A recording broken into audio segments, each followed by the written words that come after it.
തണ്ണീർത്തടങ്ങളുടെയും പുഞ്ചപ്പാടങ്ങളുടെയും നാടായ കേരളത്തിൻ്റെ സ്വന്തം നെല്ലറയായ നമ്മുടെ കുട്ടനാട്. എന്നാൽ കാലാവസ്ഥാ വ്യതിയാനം ഇന്ന് കേരളത്തിൽ ഏറ്റവും കൂടുതൽ ബാധിക്കുന്ന ഒരു പ്രദേശം കൂടിയാണ് കുട്ടനാട്. നനച്ചിരിക്കാത്ത പേമാരിയിൽ കുട്ടനാടിൻ്റെ ഓരോ പ്രദേശവും വെള്ളത്തിനടിയിലാകുന്ന അതിഭീകരമായ അതിദാരുണമായ കാഴ്ച പത്രമാധ്യമങ്ങളിൽ ദൃശ്യമാധ്യമങ്ങളിൽ നാം കാണുന്നുണ്ട്. കേരളം ഒരു വർഷകാലത്തേക്ക് കാലെടുത്ത് വെച്ചിരിക്കുന്ന ഈ സമയത്ത് കുട്ടനാട്ടിലുള്ള ഓരോ മനുഷ്യരുടെയും നെഞ്ചിൽ തീയാണ്. ഓരോ മഴക്കാലം കഴിയുമ്പോഴും അഭയാർത്ഥികളായി മാറുന്ന ആയിരക്കണക്കിന് കുട്ടനാട്ടുകാരുടെ മനസ്സിൽ, ഹൃദയത്തിൽ ആശങ്കയുടെ കരിനിഴൽ വീണു കഴിഞ്ഞിരിക്കുകയാണ്. സമീപനാളിൽ സേവ് കുട്ടനാട് എന്ന് പറഞ്ഞ ഒരു ഓൺലൈൻ ക്യാമ്പയിനിലൂടെ കുട്ടനാട്ടിലെ ജനങ്ങളുടെ പ്രശ്നങ്ങളൊക്കെ ജനശ്രദ്ധയിൽ എത്തിക്കുവാനുള്ള ശ്രമങ്ങൾ നടക്കുന്നുണ്ട്. എന്നാൽ എന്താണ് ശരിക്കും കുട്ടനാട്ടിലെ ജനങ്ങൾ നേരിടുന്ന പ്രശ്നം? ഇതിൽ എന്തുകൊണ്ടാണ് കൃത്യമായ ഇടപെടൽ നടത്തുവാൻ നമ്മുടെ അധികാരികൾക്ക് സാധിക്കാതെ പോകുന്നത്? ഈ വിഷയമാണ് ഇന്ന് ഷെക്കൈന ബിഗ് ഡിബേറ്റ് ചർച്ച ചെയ്യുന്നത്. ഈ ചർച്ചയിൽ നമ്മളോടൊപ്പം പങ്കെടുക്കുന്നു Mavelikara MP Shri Kodikunnil Suresh, father Shaji Thumpechirayil, Arjuna award ജേതാവ് ശ്രീ സജി തോമസ്, ചമ്പക്കുളം SMYM പ്രസിഡന്റ് ശ്രീ ജോൺസൺ സ്കറിയ, ഒപ്പം ചങ്ങനാശ്ശേരി അതിരൂപത സഹായ മെത്രാൻ മാർ തോമസ് തറയിലിനെ പ്രതീക്ഷിക്കുന്നു. എല്ലാവർക്കും ഈ ചർച്ചയിലേക്ക് സ്വാഗതം. ശ്രീ ജോൺസൺ സ്കറിയ, ഈ സമീപ നാളുകളിൽ സോഷ്യൽ മീഡിയയിൽ ധാരാളം വീഡിയോകളും ഫോട്ടോകളും ഒക്കെ കാണുന്നുണ്ട്. കുട്ടനാട്ടിലെ ജനങ്ങളുടെ വളരെ വിഷമിപ്പിക്കുന്ന അവിടുത്തെ യാഥാർത്ഥ്യം ദൃശ്യങ്ങളായും ചിത്രങ്ങളുമായും ഒക്കെ നമ്മുടെ മുമ്പിൽ എത്തുന്നുമുണ്ട് ഈ ദിവസങ്ങളിൽ. ശരിക്കും താങ്കൾ ഉൾപ്പെടുന്ന യുവജനങ്ങൾ എന്തൊക്കെ ലക്ഷ്യങ്ങൾ, എന്തൊക്കെ ആശയങ്ങൾ മുന്നിൽ വെച്ചുകൊണ്ടാണ് ഇപ്രകാരം ഒരു സമരവുമായിട്ട്, ഒരു ഓൺലൈൻ ക്യാമ്പയിനുമായിട്ട് ഈ ദിവസങ്ങളിൽ മുമ്പോട്ട് പോകുന്നത്? എന്താണ് അതിനെക്കുറിച്ച് പറയാനുള്ളത് ശ്രീ ജോൺസൺ?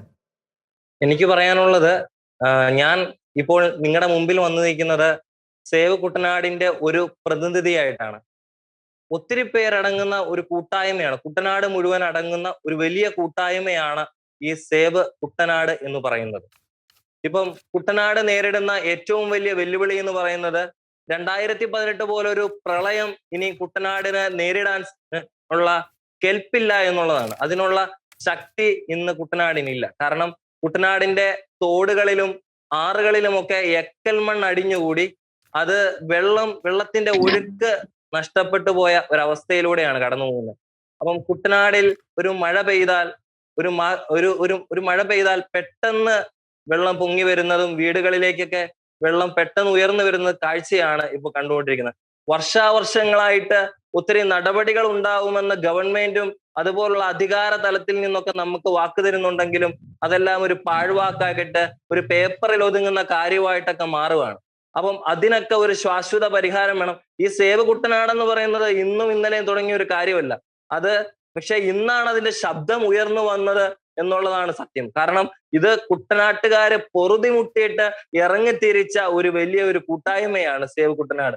ഇത് ഒരു സ്ഥലത്ത് ഒതുങ്ങി നിൽക്കുന്നില്ല. കുട്ടനാട്ടിലെ എല്ലാ മേഖലകളിലും അതിന് ഏറ്റവും വലിയ തെളിവാണ് ഞങ്ങൾ സംഘടിപ്പിച്ച സേവ് കുട്ടനാടിന് വേണ്ടി സംഘടിപ്പിച്ച ക്യാൻഡിൽ ലൈറ്റ് ആ ഒരു ക്യാമ്പയിൻ. അത് കുട്ടനാട്ടിലെ എല്ലാവരും, അമ്മച്ചിമാരുൾപ്പെടെ കുട്ടികൾ ഉൾപ്പെടെ എല്ലാവരും അത് ഏറ്റെടുക്കുന്ന ഒരു വലിയ കാഴ്ചയാണ് കണ്ടത്. ഞങ്ങള് സേവ് കുട്ടനാട് മുന്നോട്ട് വെക്കുന്ന ചില പ്രധാനപ്പെട്ട കാര്യങ്ങളുണ്ട്. കുട്ടനാടിന്റെ സമ്പൂർണ്ണ രക്ഷ, അതാണ് ഞങ്ങൾ മുന്നോട്ട് വെക്കുന്ന ഏറ്റവും വലിയ കാര്യം എന്ന് പറയുന്നത്. കുട്ടനാട്ടില് ഇനി ഒരു വെള്ളപ്പൊക്കം ഉണ്ടായാൽ അത് നദികളിലൂടെ സുഗമമായിട്ട് കടലിലേക്ക് ഒഴുകിപ്പോണം. അല്ലാതെ കുട്ടനാട്ടിൽ തങ്ങിക്കിടക്കുന്ന ഒരവസ്ഥ ഉണ്ടാവരുത്. അതിന് കുട്ടനാട്ടിലെ നദികളിലെയും തോടുകളിലെയും എക്കൽ മണ്ണുകൾ വാഴണം. അതിന് ബന്ധപ്പെട്ട അധികാരികൾക്കൊക്കെ ഞങ്ങൾ നിവേദനമൊക്കെ കൊടുക്കുന്നുണ്ട്. അതിന്റെ ഭാഗമായിട്ടാണ് ഈ സേവ് കുട്ടനാട് ക്യാമ്പയിൻ നടക്കുന്നത്. അതുപോലെ തന്നെ AC കനാല് മുഴുവനായിട്ടും തുറക്കണം. അതിലെ കയ്യേറ്റങ്ങളൊക്കെ മാറണം. എന്നിട്ട് മുഴുവനായിട്ടും തുറന്ന് വിടണം. അതുപോലെ തന്നെ ഇപ്പം നമുക്ക് ഇതൊരു വലിയൊരു പരിഹാരമാണോന്നറിയില്ല, പക്ഷെ ഇനി വരുന്ന ഒരു വലിയ പ്രളയത്തെ താങ്ങാൻ കുട്ടനാടിന് ഹെൽപ്പില്ലാത്തതുകൊണ്ട് ഹൈ പവർ പമ്പുകൾ ഉപയോഗിച്ച് കുട്ടനാട്ടിലെ വെള്ളം കടലിലേക്ക് തള്ളാൻ വേണ്ടിയുള്ള കാര്യങ്ങൾ, അതുപോലുള്ള കാര്യങ്ങൾ ഉണ്ടാവണം. ശരി, ഞാൻ തിരിച്ചു വരാം. രണ്ടാം ഘട്ടത്തിൽ തിരിച്ചു വരാം. ശ്രീ കൊടിക്കുന്നിൽ സുരേഷ്, അങ്ങ് ഈ ഈ സമൂഹത്തിൻ്റെയൊക്കെ ജനപ്രതിനിധി കൂടിയാണല്ലോ.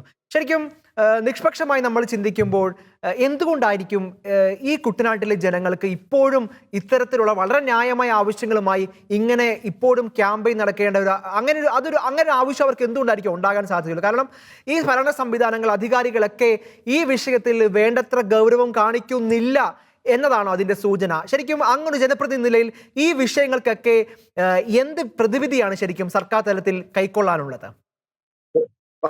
ഒന്നാമതായിട്ട് കുട്ടനാട് നേരിടുന്ന ഏറ്റവും വലിയ പ്രശ്നം എന്ന് വെച്ചാല് അവിടെ കാലാവസ്ഥ വ്യതിയാനം മൂലം ഉണ്ടാകുന്ന പരിസ്ഥിതി പ്രശ്നങ്ങളും അല്ലെങ്കിൽ കനത്ത മഴയെ തുടർന്നുണ്ടാകുന്ന വെള്ളത്തിന്റെ ശക്തമായ ഒഴുക്കം, അറബിക്കടലിലും ബംഗാൾ ഉൾക്കടലിലും ഉണ്ടാകുന്ന ന്യൂനമർദ്ദത്തെ തുടർന്ന് ഉണ്ടാകുന്ന ചുഴലിക്കാറ്റും മഴയും വേലിയേറ്റങ്ങളും ഒക്കെയാണ് കുട്ടനാട്ടിലെ അനിയന്ത്രിതമായ വെള്ളപ്പൊക്കത്തിന് കാരണമാകുന്നത്. രണ്ടാമത്തെ കാര്യം, കുട്ടനാട്ടിൽ മഴ പെയ്തില്ലെങ്കിലും കിഴക്ക്, അതായത് നമ്മുടെ ജില്ലകളുടെ കിഴക്കൻ ഭാഗങ്ങളിൽ പെയ്യുന്ന മഴ, ആ മഴയുടെ വെള്ളം വരുന്നത് പമ്പയിലൂടെ, അച്ചൻകോവിലൂടെ, മണിമലയാറിലൂടെ, അതോടൊപ്പം തന്നെ മീനച്ചലിലൂടെ വരുന്നത് കുട്ടനാട്ടിലേക്കാണ്, അല്ലെങ്കിൽ വേമ്പനാട് കായലിലേക്കാണ് വന്ന് പതിക്കുന്നത്.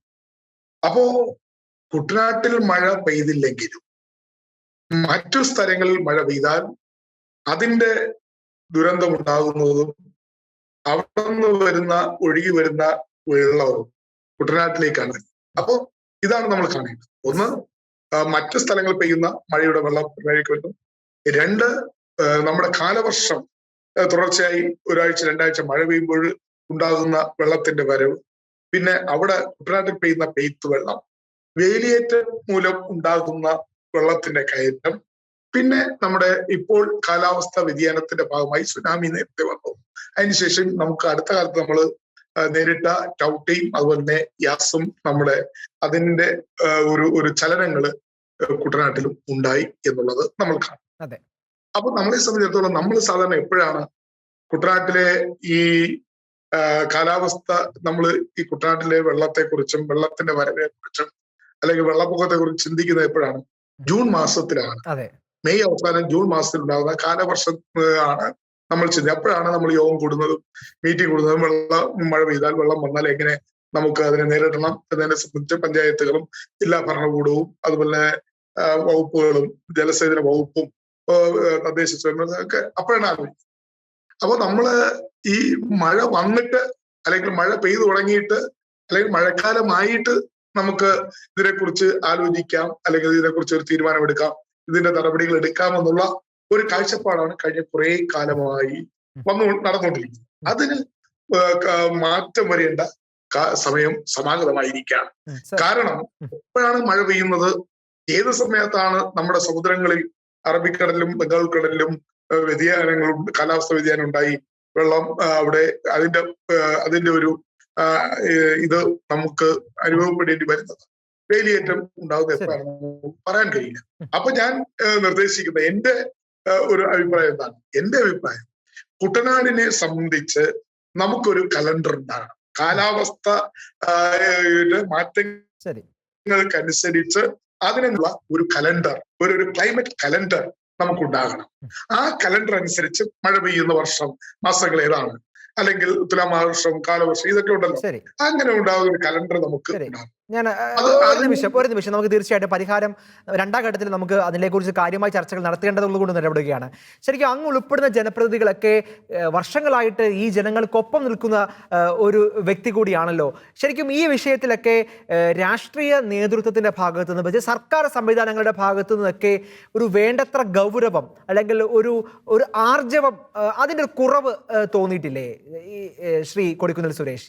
ഈ വിഷയങ്ങൾ ഞാൻ പറയട്ടെ, ഞാൻ അത് പറയാൻ വന്നപ്പോഴാണ് താങ്കൾ ഇടപെട്ടത്. ഇതിനകത്ത് നമുക്കൊരു ഏകോപനം, വിവിധ വകുപ്പുകൾ തമ്മിൽ ഒരു ഏകോപനം ഉണ്ടാകണം. എന്നാൽ ഇതുവരെയും സംസ്ഥാന ഗവൺമെന്റ് വിവിധ ഡിപ്പാർട്ട്മെന്റുകൾ തമ്മിൽ അല്ലെങ്കിൽ വിവിധ വകുപ്പുകൾ തമ്മിലുള്ള ഒരു ഏകോപനം ഇല്ലാത്തതാണ് കുട്ടനാട് നേരിടുന്ന ഏറ്റവും വലിയ പ്രശ്നം. അതിലൊന്ന്, ഏറ്റവും വൈറ്റൽ റോൾ ഉള്ളത് ഇറിഗേഷനാണ്, വാട്ടർ റിസോഴ്സസ് മിനിസ്ട്രിക്കാണ്, ജലവിഭവ മന്ത്രാലയത്തിലാണ്. അതിനകത്താണ് വരുന്നത് ഈ പഴയ നമ്മുടെ ജലസേചന വകുപ്പ്, അവര് ജലസേചന വകുപ്പ്, തദ്ദേശ സ്വയംഭരണ സ്ഥാപനങ്ങൾ, റവന്യൂ വകുപ്പ്, അഗ്രികൾച്ചർ ഡിപ്പാർട്ട്മെന്റ് ഉൾപ്പെടെ, പിന്നെ ദുരന്ത നിവാരണ അതോറിറ്റി ഉൾപ്പെടെയുള്ള വിവിധങ്ങളായ, മുഖ്യമന്ത്രിയിലാണല്ലോ ദുരന്ത നിവാരണം, ഇതെല്ലാം കൂടി ചേർന്ന ഒരു കോർഡിനേഷനാണ് നമുക്ക് വേണ്ടത്. എന്നാൽ നിർഭാഗ്യമെന്ന് പറയട്ടെ, കുട്ടനാട്ടിൽ ഈ വകുപ്പുകൾ തമ്മിൽ ഒരു ഏകോപനവും ഇല്ലാത്തതാണ്.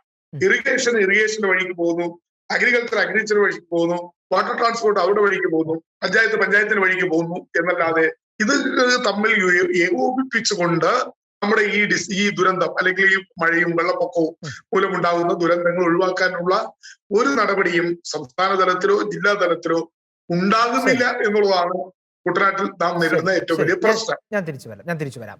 ഈ ചർച്ചയിൽ നമ്മളോടൊപ്പം ചങ്ങനാശ്ശേരി അതിരൂപത സഹായമെത്രാൻ മാർ തോമസ് തറയിലും പങ്കുചേരുന്നു. ബിഷപ്പ് മാർ തോമസ് തറയിൽ, ഈ കുട്ടനാട്ടിലെ ജനങ്ങളുടെ ഈ ഒരു പ്രതിസന്ധി കാലഘട്ടത്തെ എങ്ങനെയാണ് അങ്ങ് നോക്കിക്കാണുന്നത്? കുട്ടനാട് വീണ്ടും വെള്ളപ്പൊക്ക ഭീഷണിയിലാണ്. ഓരോ പ്രാവശ്യവും മഴ പെയ്യുമ്പോൾ കുട്ടനാടൻ ജനതയുടെ ഉള്ള് കത്തുകയാണ്. എന്നാണ് വീട്ടിൽ നിന്ന് ഇറങ്ങി ഓടേണ്ടി വരിക എന്നറിയില്ല. ഏത് ബന്ധുവിൻ്റെ വീട്ടിലാണ് അഭയം തേടേണ്ടതെന്നറിയില്ല. അതൊരു വലിയ ആധിയാണ്. നമ്മുടെ ചെറുപ്പക്കാർ പ്രധാനമായിട്ട് ചോദിക്കുന്ന ഒരു ചോദ്യം, ഓരോ വർഷവും കൃത്യം 1 മാസം വീതം ബന്ധുവീട്ടിൽ പോയി താമസിക്കുന്ന ഈ അവസ്ഥയ്ക്ക് സ്ഥിരമായ ഒരു മാറ്റം ഉണ്ടാവില്ലേ? അങ്ങനെ ഒരു മാറ്റത്തെക്കുറിച്ച് ചിന്തിക്കാൻ നമ്മുടെ സർക്കാരുകൾക്ക് സാധിക്കില്ലേ?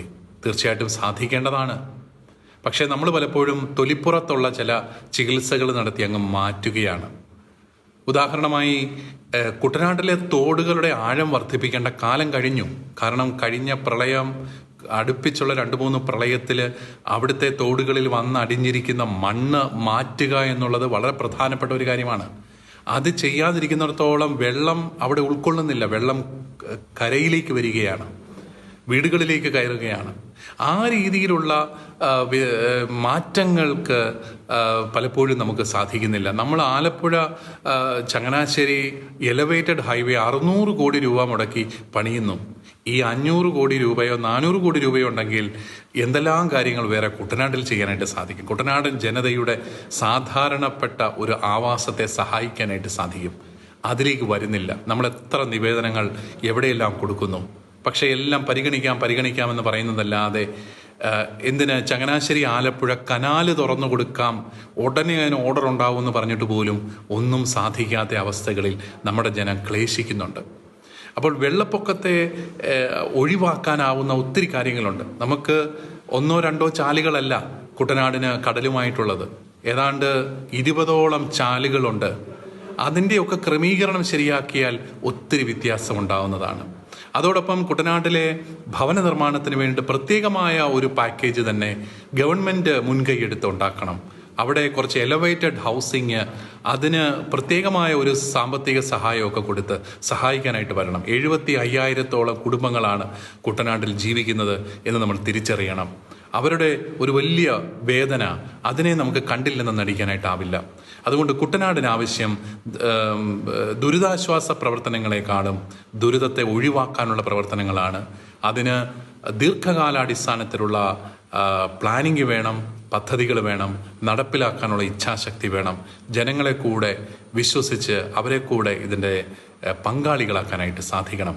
ആ രീതിയിലുള്ള നീക്കങ്ങൾ ഉണ്ടാകട്ടെ എന്ന് പ്രത്യേകമായിട്ട് ആഗ്രഹിക്കുകയാണ്. നന്ദി ബിഷപ്പ് മാർ തോമസ് തറയിൽ. ഫാദർ ഷാജി തുമ്പേച്ചിറയിൽ, അങ്ങ് കുട്ടനാട്ടിൽ ജനിച്ച് വളർന്ന ഒരു വ്യക്തി കൂടിയാണ്. ശരിക്കും ഈ ഒരു കാലാവസ്ഥ വ്യതിയാനത്തെ, പ്രത്യേകിച്ച് ഈ ഒരു സമയത്തൊക്കെ അങ്ങയുടെ കുട്ടിക്കാലത്തുമായിട്ട് കമ്പയർ ചെയ്യുമ്പോൾ വലിയ രീതിയിലുള്ള, ഭയപ്പെടുത്തുന്ന രീതിയിലുള്ള പ്രതിസന്ധികളിലൂടെയാണ് ഈ നാട് മുന്നോട്ട് പോകുന്നത്. എങ്ങനെയാണ് അച്ഛൻ ഈ കാര്യങ്ങളെയൊക്കെ നോക്കിക്കാണുന്നത്? കുട്ടനാടിന്റെ മൂവ്മെന്റിലൂടെ നമ്മുടെ ചെറുപ്പക്കാർ നമ്മുടെ നാട് ഉന്നയിച്ചതുപോലെ ഇന്ന് വന്ന ഒരു രോദനം കേരളം കേട്ടു തുടങ്ങുന്നതേ ഉള്ളൂ. ഞാൻ ഇപ്പോഴും വിശ്വസിക്കുന്നില്ല, കേട്ടു തുടങ്ങിയിട്ടുണ്ട്. കേട്ടു തുടങ്ങുന്നതിന്റെ ഒരു അടയാളമാണ് ഈ ചാനൽ ഇപ്പൊ അതിലേക്ക് ഒരു ചുവട് വെക്കുന്നത്. ഒരു കാര്യം അറിഞ്ഞിരിക്കേണ്ട കാര്യം, സ്ഥലം പറയുന്നില്ല, വലിയ വെള്ളപ്പൊക്കത്തിന്റെ സമയത്ത് നമ്മൾ പത്രങ്ങളിൽ വായിച്ചു, വിത്ത് ഓൾ റെസ്പെക്ട്, ചില സ്ഥലങ്ങളിൽ ഒരു നമ്മുടെ വീടിന്റെ ഒരു നില മുങ്ങിക്കിടന്നു, 4 ദിവസം മുങ്ങിക്കിടന്നു, ഇപ്പറേ അവിടെ മുങ്ങിക്കിടന്ന സ്ഥലങ്ങളൊന്നും ഞാൻ പറയുന്നില്ല. ഒത്തിരി വേദന തോന്നി. ഒരുപാട് സഹായങ്ങൾ അവിടെ ചെന്നതും വ്യക്തിപരമായിട്ടും വ്യക്തമായിട്ടും എനിക്കറിയാം. പക്ഷെ കുട്ടനാട്ടുകാരെ സംബന്ധിച്ചിടത്തോളം ഇത് എത്രയോ വർഷങ്ങളായി. ഇപ്പോൾ നമുക്ക് ചെല്ലാമെങ്കിൽ കൈനഗിരി പ്രദേശത്ത് കഴിഞ്ഞ 4 മാസമായി വെള്ളത്തിൽ കിടക്കുന്ന വീടുകളെ ഞാൻ നേരിട്ട് കണ്ടിട്ടുണ്ട്. അപ്പൊ കുട്ടനാട്ടുകാരുടെ പ്രജ്ഞയെ സംബന്ധിച്ചിടത്തോളം തീരല്ല കുരുത്തത്, വെള്ളത്തിൽ മുങ്ങി ജീവിച്ച മുങ്ങിക്കപ്പലുകളാണ് കുട്ടനാട്ടുകാരെ സംബന്ധിച്ചിടത്തോളം. അപ്പം അവരെ സംബന്ധിച്ചിടത്തോളം അവരുടെ പ്രജ്ഞ നമ്മൾ തന്നെ പഠിച്ചിട്ടുണ്ട്. കേരളത്തിന്റെ നെല്ലറയാണ് പാലക്കാടും കുട്ടനാടും. നമ്മുടെ വീടുകളിൽ നടക്കുന്ന ഒരു കാര്യം ഞാൻ പെട്ടെന്ന് പറയാം. എല്ലാം വെച്ച് വിളമ്പുന്ന അമ്മയാണ്. അമ്മയെ നമ്മൾ കൂടെ ഇരുത്തി ചോറ് കൊടുക്കത്തില്ല എന്ന് പറഞ്ഞതുപോലെ ഈ ചോറ് തരുന്ന നാടിനോട് ഒരു എക്സ്ട്രാ കൺവേർജിങ് പരിഗണന കൊടുക്കുക മാത്രമാണ്. അല്ലാതെ നമ്മൾ എന്ത് ചെയ്തിട്ടും കാര്യമില്ല. ഒരു കാര്യം പെട്ടെന്ന് ഞാൻ പറയാം, സമയം കളയേണ്ട ആവശ്യമില്ല. ബഹുമാനപ്പെട്ട MP ഇപ്പൊ പറഞ്ഞതുപോലെ ഇവിടെ വെള്ളപ്പൊക്കം മാത്രം വെക്കരുത്. കിഴക്കുനിന്ന് ഒഴുകി വരുന്ന പ്ലാസ്റ്റിക് വേസ്റ്റ് ഉൾപ്പെടെ ആരും മനഃപൂർവ്വം ചെയ്യുന്നതായിരിക്കത്തില്ല. വന്ന് നമ്മുടെ കുട്ടനാട്ടിലാണ് കൊള്ളുന്നത്.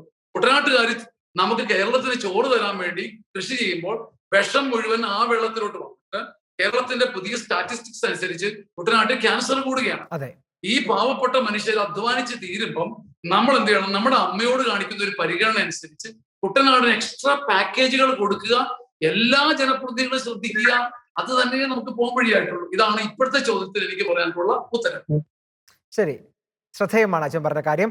കേരളത്തെ മുഴുവൻ അന്നമൂട്ടുന്ന ഒരു നാടിനോട് ഒരു പ്രതിബദ്ധത കേരളത്തിലെ എല്ലാ സമൂഹത്തിനും ഉണ്ട് എന്നൊരു ഓർമ്മപ്പെടുത്തലാണ് ഫാദർ ഷാജി തുമ്പേച്ചിറയിൽ ഇവിടെ നടത്തിയത്. അത് കേരളം കാതോർക്കേണ്ട ഒരു ആഹ്വാനം കൂടിയാണ്. ശ്രീ സജി തോമസ്, അങ്ങും ഈ നാട്ടുകാരനാണ്. ഈ പ്രശ്നങ്ങളൊക്കെ അങ്ങയുടെ കൺമുമ്പിൽ നടക്കുന്ന സംഭവങ്ങളുമാണ്. ശരിക്കും ഫാദർ ഷാജി തുമ്പേച്ചിറയിൽ പറഞ്ഞതുപോലെ എൻ്റെ മുമ്പിലുള്ള ഒരു കണക്ക് പ്രകാരം ഒരു ബ്ലോക്കിൽ തന്നെ 200ഓളം ക്യാൻസർ രോഗികൾ ഉണ്ട് ഈ പ്രദേശത്ത് നിന്ന് ഞാൻ വായിച്ചിട്ടുണ്ട്. ശരിക്കും ഇത്തരത്തിലുള്ള അനേകം വെല്ലുവിളികൾ കൂടി ഈ വെള്ളപ്പൊക്കം നമ്മുടെ മുമ്പിൽ ഒരു വലിയ ഭയപ്പെടുത്തുന്ന ഒരു സംഭവമായി മുമ്പിൽ നിൽക്കുന്നുണ്ടെങ്കിൽ പോലും അതിനേക്കാളുമൊക്കെ വലിയ ഒത്തിരി അപകടങ്ങൾ ഈ പറയുന്ന കുട്ടനാട്ടിലെ ജനങ്ങളെ കാത്തിരിക്കുന്നു എന്നത് വളരെ ഭയപ്പെടുത്തുന്ന ഒരു കാര്യമാണ്. എന്താണ് അത്തരം വെല്ലുവിളികൾ നമ്മുടെ ഈ കുട്ടനാട്ടിലെ ജനങ്ങളുടെ മുമ്പിലുള്ളപ്പോൾ എന്താണ് അങ്ങയുടെ നിരീക്ഷണം ആ വിഷയങ്ങളിൽ? ആദ്യമായിട്ട് ഇതുപോലൊരു വിഷയം ചർച്ചയ്ക്കെടുത്ത, ഇതുപോലുള്ള സാമൂഹിക പ്രശ്നങ്ങളൊക്കെ പലതും ചർച്ചയ്ക്കെടുത്ത ഷെക്ന ചാനലിന് എന്റെ ഒരു പ്രത്യേക അഭിനന്ദനങ്ങൾ അറിയിക്കാം. പിന്നെ ഇത് ചോദിച്ചതുമായിട്ട് ബന്ധപ്പെട്ട് പറയുകയാണെങ്കിൽ കുട്ടനാട് അഭിമുഖീകരിക്കുന്ന പ്രശ്നങ്ങളിലെ വളരെ പ്രധാനപ്പെട്ട വിഷയം വെള്ളപ്പൊക്കമാണ്. അത് നമ്മൾ എല്ലാവരും ചർച്ച ചെയ്തവരെല്ലാവരും പറഞ്ഞു കഴിഞ്ഞ ഒരു വിഷയമാണ്. പക്ഷെ രണ്ടാമത് നമ്മൾ കൃത്യമായിട്ട് നോട്ടീസ് ചെയ്യേണ്ട വിഷയങ്ങളിൽ ഒന്ന് കുട്ടനാടിൽ ഈ വരുന്ന പാരിസ്ഥിതിക ആരോഗ്യ പ്രശ്നങ്ങൾ. അത് നമ്മൾ വളരെ കൃത്യമായിട്ട് നോട്ടീസ് ചെയ്ത് അതിനെ റെക്ടിഫൈ ചെയ്യേണ്ടത് അത്യാവശ്യമാണ്. കാരണം നമ്മൾ ഇപ്പം പറഞ്ഞ പോലെ അച്ഛൻ പറഞ്ഞ ഒരു പ്രധാനപ്പെട്ട കാര്യമാണ് ക്യാൻസർ പേഷ്യൻസിന്റെ എണ്ണം കുട്ടനാട്ടിൽ വളരെ അധികമായിട്ട് കൂടുന്നു. നമ്മളിത് അന്വേഷിക്കേണ്ടതുണ്ട്. അപ്പം നമ്മൾ വെറുതെ അങ്ങ് പറഞ്ഞു വിടുകയാണ് കീടനാശിനികൾ ഉപയോഗിക്കുന്നതാവാം, അതാണ്. പക്ഷെ നമ്മൾ വെളിയിലുള്ള ഏത് ലോകരാജ്യങ്ങളിലേക്ക് നോക്കിയോ അവിടെ ഈ കൃഷി ഇത്ര വിപുലമായി നടത്തുന്ന രാജ്യങ്ങൾ എത്രയോ അധികം. അമേരിക്കയിലൊക്കെ ഗോതമ്പ് പാടങ്ങൾ എന്നാണ്, ഗോതമ്പ് കടൽ എന്നാണ് പറയുന്നത് കൃഷി. പക്ഷെ അവിടെ ഈ പ്രശ്നമില്ല.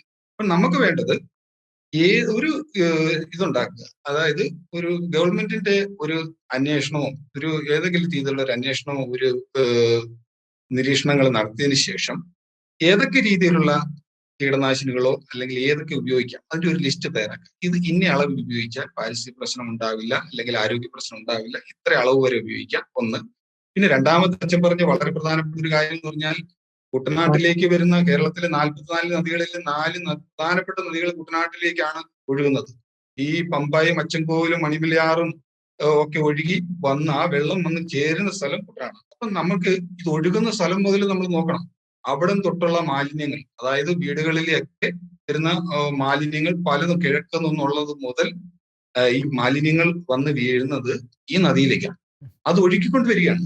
അത് വന്ന് അതിന്റെ എക്സ്ട്രീം സിറ്റുവേഷനിൽ എത്തിയാണ് ഈ കുട്ടനാട്ടിൽ വന്ന് ഈ വേമ്പനാട്ട് കായലിലോ കടലിലേക്കോ ഈ തണ്ണീർമുക്കം ബണ്ട് വഴിയോ അല്ലെങ്കിൽ തോട്ടപ്പള്ളി സ്പിൽവേ വഴിയോ അല്ലെങ്കിൽ കായംകുളം കായൽ വഴിയോ കടലിലോട്ട് പോകും. അപ്പോൾ ഇത് വന്ന് അടിയുന്ന സ്ഥലമായി മാറിയിരിക്കുന്നു കുട്ടനാട്. അപ്പൊ നമ്മളുടെ പഠനങ്ങൾ അത്യാവശ്യമായി നടക്കേണ്ട മേഖല എന്ന് പറഞ്ഞാൽ എന്തുകൊണ്ടാണ് ഈ ക്യാൻസർ പോലുള്ള അസുഖങ്ങൾ അല്ലെങ്കിൽ അതുപോലെ പല അലർജിറ്റിക് ആയിട്ടുള്ള അസുഖങ്ങൾ ഇത് വരുന്നതിന്റെ റീസൺ എന്താണ്? നമ്മൾ പഠനങ്ങൾ അത്യാവശ്യമാവേശിതമാണ് ഇത് ഈ മേഖലകളിൽ. ഇതുവരെയും അങ്ങനെ ഒരു പഠനങ്ങൾ നടത്തിയിട്ടില്ല എന്നുള്ളതാണ് എന്റെ ഒരു നിരീക്ഷണം അനുസരിച്ച് ഇതിൽ 2 കാരണങ്ങൾ: ഒന്ന്, കിഴക്ക് നിന്നും ഉൾപ്പെടെ വരുന്ന ആ മാലിന്യങ്ങൾ വന്ന് അടിയുന്ന സ്ഥലം; 2, ഈ കീടനാശിനികളുടെ ഉപയോഗം ഏത് അളവിൽ ഉപയോഗിക്കണം എന്നുള്ള ഒരു കൃത്യമായ കണക്ക് ഒരു സ്ഥലത്തു നിന്നും അവൈലബിൾ അല്ല. കമ്പനികൾ പറയുന്ന ഒരു അളവ് അതങ്ങ് ഉപയോഗിക്കുന്നു, അല്ലെങ്കിൽ ഏതൊക്കെ ബ്രാൻഡുകൾ ഏതൊക്കെ അളവിൽ എങ്ങനെ ഉപയോഗിക്കാം എന്നുള്ള രീതിയിൽ ഒരു ഗൈഡ് ലൈൻസ് കൊടുക്കേണ്ടത് അത്യന്താവശ്യം. ശരി, തിരിച്ചു വരാം. ശ്രീ കൊടുക്കൻ സുരേഷ്, ഇവിടെ പറഞ്ഞതുപോലെ ഈ പാരിസ്ഥിതികമായിട്ടുള്ള ആരോഗ്യപരമായ ഒത്തിരി പ്രശ്നങ്ങളും ഈ കുട്ടനാട്ടിലെ ജനങ്ങൾ ഇന്ന് നേരിടുന്നുണ്ട്. അത് ക്യാൻസർ എന്നൊരു വെല്ലുവിളിയുണ്ട്, മാലിന്യങ്ങൾ കൂമ്പാരമായി അവിടെ നിക്ഷേപിക്കപ്പെടുന്നുള്ളത് കാരണമുണ്ട്. അങ്ങനെ ഒത്തിരി പ്രശ്നങ്ങൾ ഇവിടെ മുമ്പിലുണ്ട്. ശരിക്കും ഇത്തരത്തിലുള്ള പ്രശ്നങ്ങളൊക്കെ വേണ്ട വിധത്തിൽ അഡ്രസ്സ് ചെയ്തിട്ടില്ല എന്നത് തന്നെയാണ് നമുക്ക് ഇതിനകത്ത് മനസ്സിലാക്കുന്നത്. തീർച്ചയായിട്ടും ഇത്തരം വിഷയങ്ങളിലൊക്കെ ആധികാരികമായ ചില പഠനങ്ങൾ, ചില അന്വേഷണങ്ങൾ, ചില ഇടപെടലുകളൊക്കെ കേന്ദ്രത്തിന്റെ ഭാഗത്തു നിന്നും സംസ്ഥാന സർക്കാരിൻ്റെ ഭാഗത്തു നിന്നും ഉണ്ടാകേണ്ടതല്ലേ? എന്താണ് അങ്ങയുടെ നിലപാട് ഈ വിഷയത്തിൽ? തീർച്ചയായിട്ടും ഇവിടെ നേരത്തെ പറഞ്ഞതുപോലെ പാരിസ്ഥിതിക പ്രശ്നങ്ങൾ അതീവ ഗുരുതരമാണ്. ഒന്നാമത്തെ കാര്യം, നമ്മുടെ ഈ 4 നദികളിൽ നിന്നായി ഒഴുകി വരുന്ന പ്ലാസ്റ്റിക്കുകളും മറ്റ് മനുഷ്യ നിർമ്മിത മാലിന്യങ്ങൾ ഉൾപ്പെടെയുള്ള വിസർജിത മാലിന്യങ്ങൾ ഉൾപ്പെടെയുള്ള എല്ലാം കുട്ടനാട്ടിലാണ് വന്നടിയുന്നത്. അവിടുത്തെ ഏറ്റവും പ്രധാന പ്രശ്നം, പിന്നെ ഈ പാടശേഖരങ്ങളിൽ കർഷകർ ഉപയോഗിക്കുന്ന വിവിധ തരത്തിലുള്ള കീടനാശിനി, ഈ കീടനാശിനികളുടെ എല്ലാം ജലാംശം വന്ന് അവസാനം ചേരുന്നത് ഈ നദികളിലെയും തോടുകളിലെയും വെള്ളത്തിലാണ്. ആ വെള്ളമാണ്, അതുപോലെ തന്നെ ഈ പോളകളെല്ലാം നിറഞ്ഞ് കവിഞ്ഞ് അതിൽ നിന്ന് ഒരുമാതിരി കറുകറുത്ത വെള്ളമാണ് ഈ ആളുകൾ തിങ്ങിപ്പാർക്കുന്ന ഈ ബണ്ടുകളിലും മറ്റുമൊക്കെ ആയിട്ട് കിടക്കുന്നത്. ഈ വെള്ളമാണ് ഇവർ കുടിക്കാൻ ഉപയോഗിക്കുന്നത്. ഈ വെള്ളമാണ് കുടിക്കാൻ ഉപയോഗിച്ചില്ലെങ്കിൽ പോലും ഈ വെള്ളമാണ് പാത്രങ്ങൾ ഉപയോഗിക്കുന്നത്, മറ്റ് പല ആവശ്യങ്ങൾ ഉപയോഗിക്കുന്നത്. അപ്പൊ സ്വാഭാവികമായും കുടിച്ചില്ലെങ്കിൽ പോലും ഈ വെള്ളം തന്നെ പല ആവശ്യങ്ങൾക്ക് ഉപയോഗിക്കുമ്പോൾ ആ വെള്ളത്തിൽ നിന്ന് വലിയ പകർച്ചവ്യാധികളും അതുപോലെ തന്നെ പലതരത്തിലുള്ള രോഗങ്ങൾ ഉണ്ടാവും. അങ്ങനെയാണ് പഠനങ്ങളിൽ നിന്ന് ക്യാൻസർ രോഗത്തിന് പ്രധാനപ്പെട്ട ഒരു കാരണമായി പറയുന്നത് ഈ പെസ്റ്റിസൈഡ്സിന്റെ അമിതമായ വെള്ളത്തിലേക്കുള്ള വരവ് വിവിധ പാടശേഖരങ്ങളിൽ നിന്ന്. അതോടൊപ്പം തന്നെ നമ്മുടെ ഈ പോളകൾ നിറഞ്ഞു കിടക്കുന്ന മൂലം ജലം അശുദ്ധമാകുന്നത്, അല്ലെങ്കിൽ അത് കണ്ടാമിനേറ്റ് ആയിട്ട് അതിന്റെ കണ്ടാമിനേഷൻ വർദ്ധിക്കുന്നത്, ഈ കാരണങ്ങളാണ് ക്യാൻസർ രോഗത്തിന് കാരണമായിട്ടുള്ളതെന്ന് പല പഠനങ്ങളും പറഞ്ഞിട്ടുള്ളത്. ഇത് കേന്ദ്ര ഗവൺമെന്റിന്റെ വിവിധ ഏജൻസികൾ പഠിച്ചിട്ടുണ്ട്, സംസ്ഥാന ഗവൺമെന്റ് വിവിധ ഏജൻസികൾ പഠിച്ചിട്ടുണ്ട്. പക്ഷെ ഫലപ്രദമായ നടപടി നമ്മുടെ ആരോഗ്യ വകുപ്പിനോ അതല്ലെങ്കിൽ ആരോഗ്യ വിദഗ്ധർക്കോ അത് കഴിഞ്ഞിട്ടില്ല. അതിന് പരിഹാരം ഉണ്ടാക്കാൻ കൃഷി വകുപ്പും അല്ലെങ്കിൽ കൃഷിയുമായി ബന്ധപ്പെട്ടാണല്ലോ കൃഷി വകുപ്പും ജലവിഭവ വകുപ്പും അല്ലെങ്കിൽ വെള്ളം അശുദ്ധമാകുന്നത് നോക്കേണ്ടത് ജലവകുപ്പിന്റെ ജോലിയാണ്. അപ്പൊ അവർക്ക് അതിനൊരു കോൺക്രീറ്റ് ആയിട്ടുള്ള ഒരു പ്രപ്പോസലോ അല്ലെങ്കിൽ ഇത് പ്രിവെന്റ് ചെയ്യാൻ ആവശ്യമായ ഏതെങ്കിലും തരത്തിലുള്ള നടപടികളിലേക്ക് അവരിതുവരെയും വന്നിട്ടില്ല. പല റിപ്പോർട്ടുകൾ നേരത്തെ ഇവിടെ അച്ഛൻ ചൂണ്ടിക്കാണിച്ചുകൊണ്ട് അത് മറ്റൊരു സുഹൃത്ത് ഇവിടെ ചൂണ്ടിക്കാണി. ഇതിനെ സംബന്ധിച്ച് പല പഠനങ്ങളും ഉണ്ടായിട്ടുണ്ട്. ക്യാൻസർ രോഗികളുടെ എണ്ണം വർദ്ധിക്കുന്നതിനെ സംബന്ധിച്ചുള്ള പാരിസ്ഥിതിക പ്രശ്നങ്ങളടക്കമുള്ള പല പഠനങ്ങളും ഉണ്ടായിട്ടുണ്ട്. ആ പഠനങ്ങളുടെ പല നിർദ്ദേശങ്ങളും ഗവൺമെന്റിന്റെ മുന്നിൽ വന്നിട്ടുണ്ട്. പക്ഷെ അത് ഇംപ്ലിമെന്റ് ചെയ്യുന്ന കാര്യത്തിലോ അത് നടപ്പാക്കുന്ന കാര്യത്തിലോ വേണ്ടത്ര മുന്നോട്ട് പോകാൻ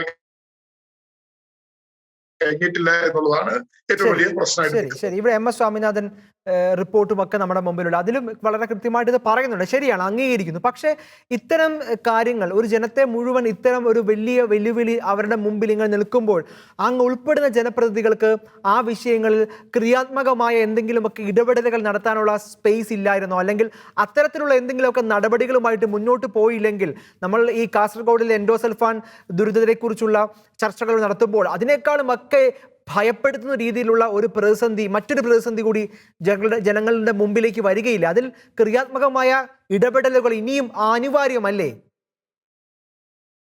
അല്ല, ഇതിനകത്ത് ഞാൻ പറഞ്ഞ പല പഠനങ്ങൾ നടത്തി സംസ്ഥാന ഗവൺമെന്റ് മുന്നിലാണ് റിപ്പോർട്ട് സമർപ്പിക്കുന്നത്. ആ റിപ്പോർട്ടിന്റെ അടിസ്ഥാനത്തിൽ സംസ്ഥാന ഗവൺമെന്റാണ് ഇതിന് ആവശ്യമായ നടപടികൾ സ്വീകരിക്കേണ്ടത്. ഇത് മുഖ്യമന്ത്രി വിളിച്ചു കൂട്ടുന്ന MP-മാരുടെ യോഗമുണ്ട്. അവിടെയാണ് ഞങ്ങൾക്ക് നിയമസഭയിൽ പോയി പറയാൻ പറ്റില്ല. മുഖ്യമന്ത്രി വിളിച്ചു കൂട്ടുന്ന മറ്റു ഞാൻ പറയട്ടെ, എല്ലാ മന്ത്രിമാരും കൂടി എല്ലാ വർഷവും പാർലമെന്റ് സമ്മേളനത്തിന് മുന്നോടിയായിട്ട് മുഖ്യമന്ത്രി MP-മാരുടെ ഒരു കോൺഫറൻസ് വിളിച്ചു കൂട്ടാറുണ്ട്. ആ കോൺഫറൻസിൽ ബന്ധപ്പെട്ട മന്ത്രിമാരും ഉദ്യോഗസ്ഥന്മാരും എല്ലാവരും പങ്കെടുക്കാറുണ്ട്. അവിടെ ഈ വിഷയങ്ങൾ നമ്മൾ പല പ്രാവശ്യവും റേസ് ചെയ്യാറുണ്ട്, പരിഹാരം ഉണ്ടാകണമെന്ന് പറയുന്നുണ്ട്. അത് MP-മാരുടെ കോൺഫറൻസിന്റെ മിനിറ്റ്സ് നോക്കിയാൽ നമുക്ക് മനസ്സിലാക്കാൻ കഴിയും. അതോടൊപ്പം തന്നെ ലോക്സഭയിലും പാർലമെന്റിലും വിവിധ ഘട്ടങ്ങളിൽ സബ്മിഷനായിട്ട് ഈ വിഷയം ഉന്നയിച്ചിട്ടുണ്ട്. ഞങ്ങൾ ലോക്സഭയിൽ ഒരു സബ്മിഷൻ ഉന്നയിച്ചാൽ ആ സബ്മിഷൻ ഞങ്ങൾ പറയുന്ന മാറ്ററിന് അപ്പോൾ ഞങ്ങൾക്ക് മറുപടി ലഭിക്കില്ല. പകരം ഞങ്ങൾക്ക് ഞങ്ങൾ ഉന്നയിക്കുന്ന ഇഷ്യൂ ഏത് സ്റ്റേറ്റ് ആണോമായി ബന്ധപ്പെട്ടാണോ ആ സ്റ്റേറ്റിലേക്ക് അയച്ചു കൊടുക്കും. എന്നിട്ട് ആ സ്റ്റേറ്റ് ആണ് പാർലമെന്റിൽ വരുന്ന നേരിട്ട് കേന്ദ്ര ഗവൺമെന്റ് അധീനതയിൽ വരുന്ന കേന്ദ്ര ഗവൺമെന്റ് നോക്കും. ഇത് സ്റ്റേറ്റിന്റെ അധികാര പരിധിയിൽ വരുന്ന ഒരു ഇതായതുകൊണ്ട് അങ്ങോട്ട് അയച്ചു കൊടുക്കും. എന്നിട്ട് അവിടെയാണ് ഈ നിർദ്ദേശങ്ങൾ സ്റ്റേറ്റ് ഗവൺമെന്റ് ആണ് ഇതിനകത്തൊരു തീരുമാനമെടുക്കേണ്ടത്. പക്ഷെ പലപ്പോഴും സ്റ്റേറ്റ് ഗവൺമെന്റിനെ സംബന്ധിച്ചിടത്തോളം ഇക്കാര്യത്തിൽ അവര് വേണ്ടത്ര മുന്നോട്ട് വരുന്നില്ല എന്നതാണ്. എന്നാലും MP-മാരുടെ യോഗങ്ങളൊക്കെ ചേരുമ്പോൾ ഞങ്ങൾ MP-മാർക്ക് അവസരം ലഭിക്കാപ്പോഴാണ് ആ സമയത്ത് ഞങ്ങൾ ഈ വിഷയം പറയാറുണ്ട്. ഞങ്ങൾ ഇത് ഞാൻ ഉന്നയിക്കാറുണ്ട്. പാർലമെന്റിൽ വിവിധ ചോദ്യങ്ങൾ ചോദിച്ചിട്ടുണ്ട്, വിവിധ സബ്മിഷനുകൾ അവതരിപ്പിച്ചിട്ടുണ്ട്. അപ്പൊ കേന്ദ്ര ഗവൺമെന്റ് പറയും ഇത് സംസ്ഥാന ഗവൺമെന്റ് ശ്രദ്ധപ്പെടുത്തിയിട്ടുണ്ട്, ആവശ്യമായ നടപടികൾ എടുക്കണമെന്ന് സംസ്ഥാന ഗവൺമെന്റ് ശ്രദ്ധപ്പെടുത്തിയിട്ടുണ്ടെന്നുള്ള ഒരു റിപ്ലൈ ആണ് പിന്നീട് ഞങ്ങൾക്ക് ലഭിക്കുന്നത്. ശരി തിരിച്ചു വരാം. ഫാദർ ഷാജി തുമ്പച്ചിറയിൽ, ഇവിടെ നമ്മൾ ആഗോള താപനത്തെക്കുറിച്ചും ക്ലൈമറ്റ് ചേഞ്ചിനെ കുറിച്ചുമൊക്കെ ധാരാളം പ്രഭാഷണങ്ങൾ പലയിടത്തും നടത്താറുണ്ട്. പ്രത്യേകിച്ച് ഇവിടെ അന്റാർട്ടിക്കയിലെ മഞ്ഞുരുകുന്നതൊക്കെയാണ് അവരുടെ മുന്നിലുള്ള ഒരു മാതൃകയായിട്ടൊക്കെ അവരെ എപ്പോൾ ഉയർത്തിക്കാട്ടുന്നത്. പക്ഷേ അങ്ങ് ഉൾപ്പെടുന്ന ഈ ഒരു ഇടം വളരെയധികം ക്ലൈമറ്റ് ചേഞ്ച് ഇങ്ങനെ കൺമുമ്പിൽ കണ്ടുകൊണ്ടിരിക്കുകയാണ്. ഒരു പക്ഷേ അച്ഛൻ്റെ കുട്ടിക്കാലത്തുണ്ടായിരുന്ന പല കാര്യങ്ങളും പല സംഭവങ്ങൾ പോലും ഇപ്പോൾ ഈ ഒരു സമയത്ത് ഇപ്പോഴത്തെ സമയത്ത് അവിടെ ഉണ്ടാകണമെന്ന് പോലുമില്ല. ശരിക്കും ഈ ഒരു ക്ലൈമറ്റ് ചേഞ്ച് അത് ശരിക്കും പ്രാക്ടിക്കലായിട്ട് കൺമുമ്പിൽ അച്ഛനൊരു പക്ഷേ കണ്ടിട്ടുണ്ടാകാം. ശരിക്കും എങ്ങനെയാണ് ഈ വളരെ ചുരുങ്ങിയ സമയത്തിനുള്ളിൽ എന്തൊക്കെ മാറ്റങ്ങളാണ് ശരിക്കും അവിടുത്തെ ഒരു ഭൂപ്രകൃതിയിൽ അങ്ങ് നിരീക്ഷിക്കുക? ചിന്തിക്കാനാവാത്ത മാറ്റങ്ങളാണ്. ചിന്തിക്കാനാവാത്ത, എനിക്കിപ്പോ വയസ്സ് 52. എന്റെ കുഞ്ഞുനാളിൽ ഞാൻ കണ്ടത് എപ്പോഴും കൈത്തോട്ടിലൂടെ ഒഴുകുന്ന വെള്ളം ശരിക്കും നമുക്ക് കോരി കുടിക്കത്തക്ക വിധം ഒഴുകുന്ന ജലമായിരുന്നു. നമുക്ക് കോരി കുടിക്കാമായിരുന്നു, കാരണം അതിന്റെ അടിത്തട്ട് കാണാമായിരുന്നു. കഴിഞ്ഞ ഒരു 25 വർഷങ്ങൾക്കിടയിൽ കുറുകിയ പായസം പോലെയാണ് വെള്ളം. അതാണൊന്ന്. 2, റോഡ് വികസനം തീർച്ചയായിട്ടും നന്നായി. പക്ഷേ എന്റെ വീട് തോടിന്റെ കരയില്ല. അപ്പുറത്തെ വഴിക്കും റോഡ് വന്നു, ഇപ്പുറത്തെ വഴിക്കും റോഡ് വന്നു. ഞങ്ങളുടെ വീടിന്റെ മുമ്പിൽ കൂടെ റോഡ് വന്നപ്പം 1.5-2 മീറ്റർ തോടങ്ങ് എടുത്തു. അപ്പുറത്തെ വീടിന്റെ റോഡ് വന്നപ്പം 2 മീറ്റർ എടുത്തു. ഇപ്പോ ഞങ്ങളുടെ വീടിന്റെ മുമ്പിലെ തോട് വെറും 4.5 മീറ്റർ ആയി ചുരുങ്ങി. ഏതാണ്ട് 12 മീറ്ററോളം ഉണ്ടായിരുന്ന. അപ്പൊ കൈവഴികൾ ചുരുങ്ങിപ്പോയി. വികസനം ശാസ്ത്രീയമായില്ല എന്നുള്ളത് നമ്മൾ തന്നെ സ്വയം കുറ്റപ്പെടുത്തുക. എനിക്ക് പറയുന്നൊരു കാര്യം, ഒരു eco friendly culture, eco friendly devotion നമുക്ക് നഷ്ടപ്പെട്ടത്. നിരീശ്വരവാദി വിശ്വാസിയായിരിക്കും. നമുക്ക് പ്രകൃതിയോടൊരു ഭക്തി വേണം, ആ ഭക്തിയാണ് നമുക്ക് നഷ്ടപ്പെട്ടു പോയത്. അതുകൊണ്ട് എന്നാ പറ്റുന്നത്, ആരുണ്ട് ഇവിടെ ചോദിക്കാനെന്ന് പറഞ്ഞ പോലെ. സത്യത്തിൽ ഇത് ഞാൻ നിരാശ പറയുന്നല്ല. കുട്ടനാട്ടുകാരന്റെ നൊമ്പരത്തിൽ സംഭവിച്ചത്, അല്പം പണമുള്ള കുട്ടനാട്ടുകാരനും അവരെ കുറ്റപ്പെടുത്തുകയല്ല. അവര് കരയിലേക്ക് പ്രവേശിച്ചു. അവർക്ക് നിവൃത്തിയിൽ ഇവിടെ ജീവിക്കാൻ. അപ്പനും അമ്മയും വെള്ളത്തിൽ മുങ്ങിച്ചാകുന്നത് കാണാൻ പറ്റില്ല. അതുകൊണ്ട് പിന്നെ ഇവിടെ അവശേഷിക്കുന്ന ആര് ശബ്ദമുയർത്താനില്ലാത്ത കുറച്ച് സാധുക്കൾ കുട്ടനാട്ടിൽ അരിപ്പയിൽ ചായയുടെ വേസ്റ്റ് തങ്ങുന്നപോലെ തങ്ങിക്കിടക്കുക. അവർക്ക് വേണ്ടി ചങ്കൂറ്റത്തോടെ ഇറങ്ങാൻ ഉള്ളിൽ തീയുള്ള മനുഷ്യർ വേണം. അല്ലാതെ ഒരിക്കലും ഞാനൊരു ഒരു പ്രായോഗിക കാര്യം പെട്ടെന്ന് പറയാം.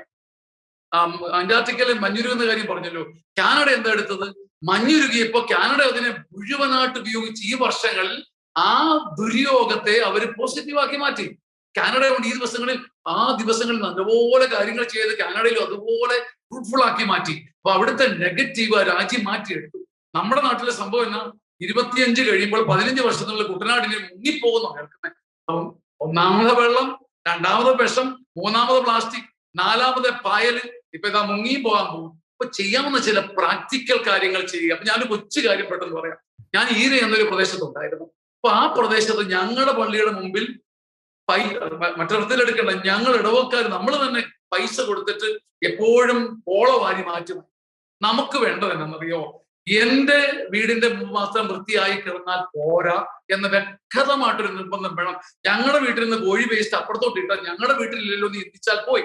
അപ്പൊ അതിന് പ്രായോഗികമായ ഒരു കാര്യം ഞാൻ പറയുന്നത്, നമ്മുടെ പാടശേഖരങ്ങൾക്കെല്ലാം മോട്ടോർ വഴി വെള്ളം പുറത്തു പോകുന്ന ഒരു ഒറ്റ കൈവഴിയിലൂടെയാണ്. അപ്പൊ കുട്ടനാട്ടുകാരൻ നിർത്തി ഞങ്ങൾക്ക് അത് വ്യക്തമായിട്ട് അറിയാൻ പറ്റും. ഞാൻ പൂനെയിൽ വെച്ച് ഒരു സ്ഥലത്ത് കണ്ടു, ഒരു സ്ഥലത്തെ അഴുക്ക് വെള്ളം, പൂപ്പൽ പിടിച്ച വെള്ളം, കെട്ട വെള്ളം ആ സ്ഥലത്ത് തന്നെ വളരെ നാച്ചുറൽ ആയിട്ട് റീസൈക്കിൾ ചെയ്യുന്നത് ഞാൻ കണ്ടു. നമുക്ക് ചെയ്യാവുന്ന ഒരു കാര്യമാണ്. കോടാനുകോടി പാടങ്ങളൊന്നുമില്ല, ഓരോ പാടങ്ങളിൽ നിന്ന് വരുന്ന വെള്ളം ഒരു ചാനലിലൂടെ വന്ന് ഒരു മോട്ടറിൽ കൂടെ പുറത്തു പോകുന്നു. ഈ മെയിൻ ചാനലിൽ പല സ്ഥലത്ത് ഈ പുലിമുട്ട് പോലെ പതിയെ ചകിരിയും മറ്റുമൊക്കെ ഉപയോഗിച്ച് മറ്റു ചില സംവിധാനങ്ങൾ ഉപയോഗിച്ചാൽ ഈ വെള്ളം ഇത്രയും അഴുക്ക് തോട്ടിലോട്ട് വരത്തില്ല. ഇതിനൊക്കെ if there is A will there is A, നമുക്കൊരു മനസ്സുണ്ടെങ്കിൽ കുട്ടനാട്ടിനെ രക്ഷിക്കാൻ കുറച്ചൊക്കെ സാധിക്കും. ഇതാണ് എനിക്ക് ഈ കാര്യത്തിൽ പറയാനുള്ളത്. ശരി, വളരെ വളരെ ശ്രദ്ധേയമായ നിരീക്ഷണം ഫാദർ ഷാജി തുമ്പേച്ചിറയിൽ. ശ്രീ സജി തോമസ്, ഇവിടെ ഒരു വിൽ പവർ ഇല്ലാതെ പോകുന്നതാണോ ശരിക്കും ഇവിടുത്തെ ഒരു പ്രതിസന്ധി? ഈ പ്രതിസന്ധിക്ക് മുമ്പിൽ നിൽക്കുമ്പോൾ ശരിക്കും എന്താണ് ശരിക്കും ഇവിടെയുള്ള ഒരു പ്രായോഗികമായിട്ടുള്ള ഒരു പോംവഴി എന്താണ് അങ്ങയുടെ മുമ്പിൽ ഉള്ളത്? പ്രത്യേകിച്ച് നമ്മളിവിടെ അവിടെ വലിയ പാലങ്ങളും വലിയ ഫ്ലൈ ഓവറുകളും മാത്രം മതിയോ ആ സമൂഹത്തിന് എന്നൊരു ചോദ്യം കൂടി അവിടെ അവശേഷിക്കുന്നുണ്ട് അല്ലേ? എന്താണ് അങ്ങയുടെ നിലപാട് ഈ വിഷയത്തിൽ? അതായത് ഇപ്പൊ എന്റെ എനിക്ക് തോന്നുന്നു നമ്മളെ യഥാർത്ഥ പ്രശ്നത്തിൽ നമ്മൾ ഇച്ചിരി മാറിപ്പോയോ എന്ന് എനിക്ക് ഒരു സംശയം തോന്നുന്നു. കാരണം നമ്മുടെ യഥാർത്ഥ പ്രശ്നം നമ്മൾ മുന്നിൽ നിൽക്കുന്ന വെള്ളപ്പൊക്കമാണ്. തീർച്ചയായും. അതായത് 80% കുട്ടനാടിന്റെ പ്രശ്നം എന്ന് പറഞ്ഞാൽ വെള്ളപ്പൊക്കമാണ്. ഫസ്റ്റ് പ്രയോറിറ്റി കൊടുക്കേണ്ടത് വെള്ളപ്പൊക്കമാണ്.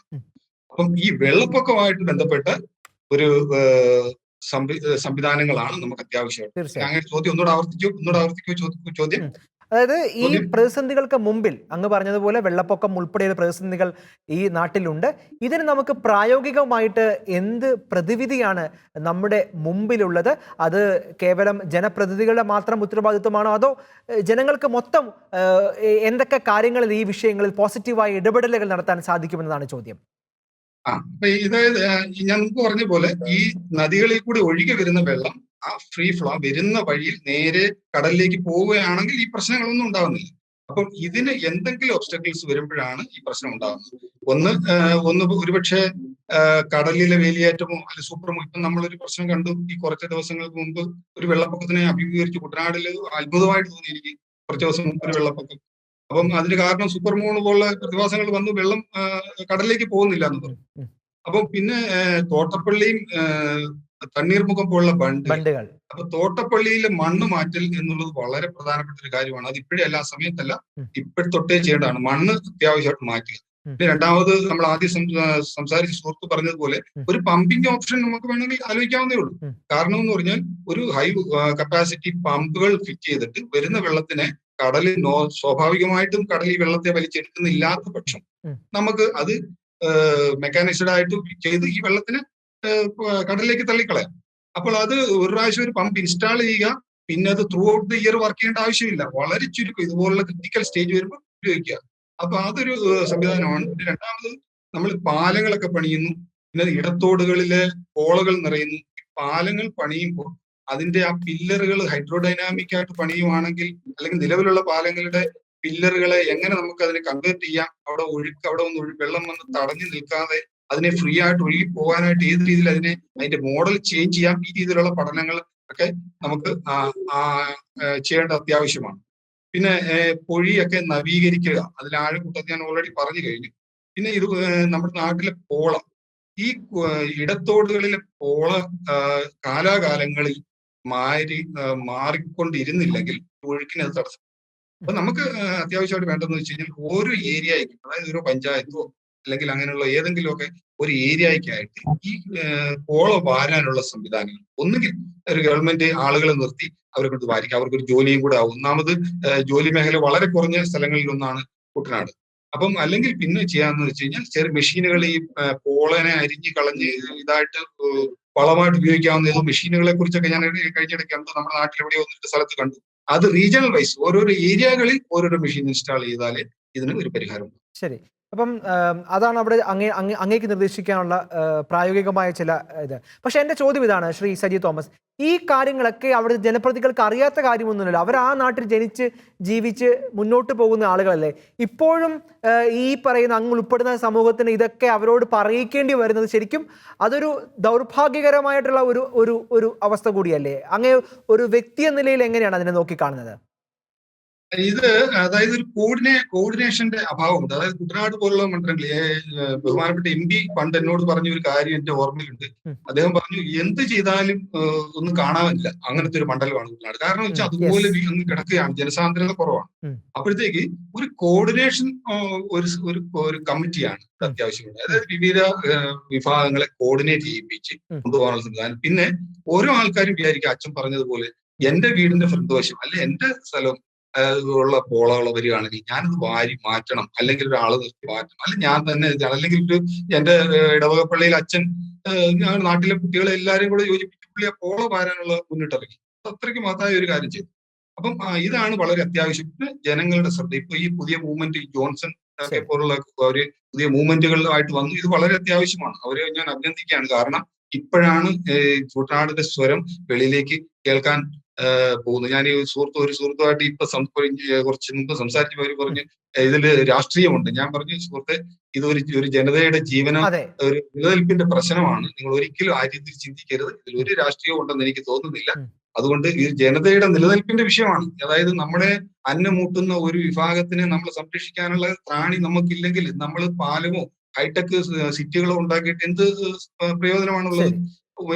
വെളിയിൽ രാജ്യങ്ങളിലെ കർഷകരെ ഞാൻ കണ്ടിട്ടുണ്ട്. അവർക്ക് എന്ത് പ്രിയോറിറ്റിയാണ് അവിടുത്തെ ഗവൺമെന്റുകൾ കൊടുക്കുന്നതെന്ന് ഞാൻ നേരിട്ട് കണ്ട വ്യക്തിയാണ്. വളരെ വളരെ വ്യക്തമാണ്. ശ്രീ ജോൺസൺ സ്കറിയ, യുവജനങ്ങളുടെ ഒരു ശക്തമായ മുന്നേറ്റം ഈ വിഷയങ്ങളിൽ ഇനിയും ഉണ്ടാകേണ്ടതല്ലേ? ഉറങ്ങിക്കിടക്കുന്നവരെ ഉണർത്താനും ഇപ്പോൾ ഉള്ള ആളുകൾക്ക് കുറെ കൂടി ഉത്തേജനം നൽകാനും അവരെ ഈ വിഷയങ്ങളൊക്കെ പ്രബുദ്ധരാക്കാനുമുള്ള ഒരു ഉത്തരവാദിത്വം എല്ലാ യുവജനങ്ങൾക്കും ഇല്ലേ? തീർച്ചയായിട്ടും ഉണ്ട്. അത് ഇപ്പൊ ഞങ്ങളത് ചെയ്യുന്നുണ്ട്. അതാണ് ഞങ്ങൾക്ക് അഭിമാനത്തോടെ പറയാൻ പറ്റുന്ന കാര്യം. ഞങ്ങളുടെ കുട്ടനാടിന് വേണ്ടി ഞാൻ ജനിച്ച് വളർന്ന എന്റെ കുട്ടനാടിന് വേണ്ടി ഞാൻ മരിക്കുമ്പോഴും എന്റെ കുട്ടനാട്ടിൽ കിടന്ന് മരിക്കണമെന്നുള്ള ആ ഒരു വികാരം ഉള്ളത് കൊണ്ട് ഞങ്ങൾ അത് ചെയ്യുന്നുണ്ട്. കാരണം ഞങ്ങള് ഇപ്പം കുട്ടനാട്ടിലെ ഒട്ടുമിക്ക എല്ലാ ഏരിയയിലും നമുക്ക് കണക്ഷൻസ് ഉണ്ട്. അതുവഴി നമ്മൾ കാര്യങ്ങൾ പാസ് ചെയ്യുന്നുണ്ട്. ബഹുമാനപ്പെട്ട കൊളുക്കുന്നിൽ സാറിനോട് എനിക്കൊരു കാര്യം പറയാനുണ്ട്. സാർ, നമ്മുടെ കുട്ടനാടിന്റെ പ്രശ്നം കുട്ടനാട്ടിൽ നിന്ന് അപ്പുറത്തേക്ക് കൂടിയാണ്. കാരണം എന്ന് വെച്ചാല് നമുക്ക് കേരളത്തിൽ ഒട്ടുമിക്ക ഡാമുകളുണ്ട് സാർ. ആ ഡാമുകളിൽ ഇപ്പോൾ മണ്ണടിഞ്ഞു കിടക്കുകയാണ്. അതിന്റെ പകുതിയോളം ഭാഗങ്ങളിൽ മണ്ണ്, അതിന്റെ വിസ്തീർണം, അതിപ്പം ജലം എത്രത്തോളം ഉൾക്കൊള്ളുന്നുണ്ട്. ഇപ്പം പെട്ടെന്നാണ് ഡാം തുറന്നു വിടുന്നത്. അങ്ങനെ ഒരു കാര്യങ്ങളൊക്കെ ഉണ്ട് സാർ. അതിലെ മണ്ണ് നമുക്ക് ഉപയോഗിക്കുവാണെങ്കിൽ ഒത്തിരിയേറെ കാര്യങ്ങൾ നമുക്ക് ചെയ്യാം. പ്രത്യേകിച്ച് നമ്മുടെ കുട്ടനാട്ടിലെ ബണ്ട് ബലപ്പെടുത്താം. ഇതേപോലുള്ള പല കാര്യങ്ങൾ സാർ നമുക്ക് ചെയ്യാം. നമ്മുടെ കയ്യിൽ അതിന് നമുക്ക് ചെയ്യാൻ പറ്റുന്ന കാര്യങ്ങളും ഉണ്ട് സാർ. നമ്മളത് നോക്കി ചെയ്താൽ മതി. അതാണ് ഈ സേവ് കുട്ടനാട് ഉന്നയിക്കുന്നത്. ഞാൻ ചങ്ങനാശ്ശേരി അതിരൂപത യൂണിറ്റി പ്രസ്ഥാനത്തിൽ വർക്ക് ചെയ്യുന്ന ഒരാളാണ്. ചമ്പക്കുളം ഫൊറോന പ്രസിഡന്റാണ്. അപ്പം ഞങ്ങൾ ഈ കാര്യം ഉന്നയിച്ചപ്പോൾ മുതൽ ചങ്ങനാശ്ശേരി അതിരൂപത ഫൊറോന പ്രസിഡന്റ് നേതൃത്വത്തില് ഞങ്ങള് ഏകദേശം 6ഓളം ഫൊറോന, ഞങ്ങളുടെ ചങ്ങനാശ്ശേരി തന്നെ 6ഓളം ഫൊറോനകളിൽ വെള്ളം കയറുന്നതാണ്. അപ്പൊ ഞങ്ങൾ ഇത് പിള്ളേരോട് സംസാരിക്കുമ്പോൾ പറയുന്നതാണ്, അവർക്ക് നമ്മുടെ പ്രാഥമിക കാര്യങ്ങൾ ചെയ്യാൻ പോലുള്ള സാഹചര്യങ്ങളില്ല ഈ വെള്ളം കയറി കഴിഞ്ഞാൽ. പിന്നെ അവര് കുടിക്കുന്ന പൈപ്പിന്റെ മുകളിൽ വരെയാണ് സാർ വെള്ളം. അപ്പൊ അങ്ങനെയൊക്കെയുള്ള കാര്യങ്ങള് വളരെ ദയനീയമായ അവസ്ഥയിലൂടെയാണ് നമ്മൾ കടന്നു പോകുന്നത്. അപ്പം ഞങ്ങളുടെ വാർഡ് മെമ്പർ തുടങ്ങി ബാക്കി മുകളിലോട്ടുള്ള എല്ലാ സ്ഥലങ്ങളിലേക്കും ഞങ്ങൾ നിവേദനം കൊടുത്തുകൊണ്ടിരിക്കുകയാണ്. ഇപ്പൊ പഞ്ചായത്ത് മേഖല കംപ്ലീറ്റ് ചെയ്തു. സാറിലേക്കൊക്കെ ഞങ്ങൾ എത്തും. ഞങ്ങളെ കനിയണം, ഞങ്ങളോട് സംസാരിക്കണം. ഞങ്ങൾക്ക് കുറച്ച് കാര്യങ്ങൾ നിർദ്ദേശിക്കാനുണ്ട്.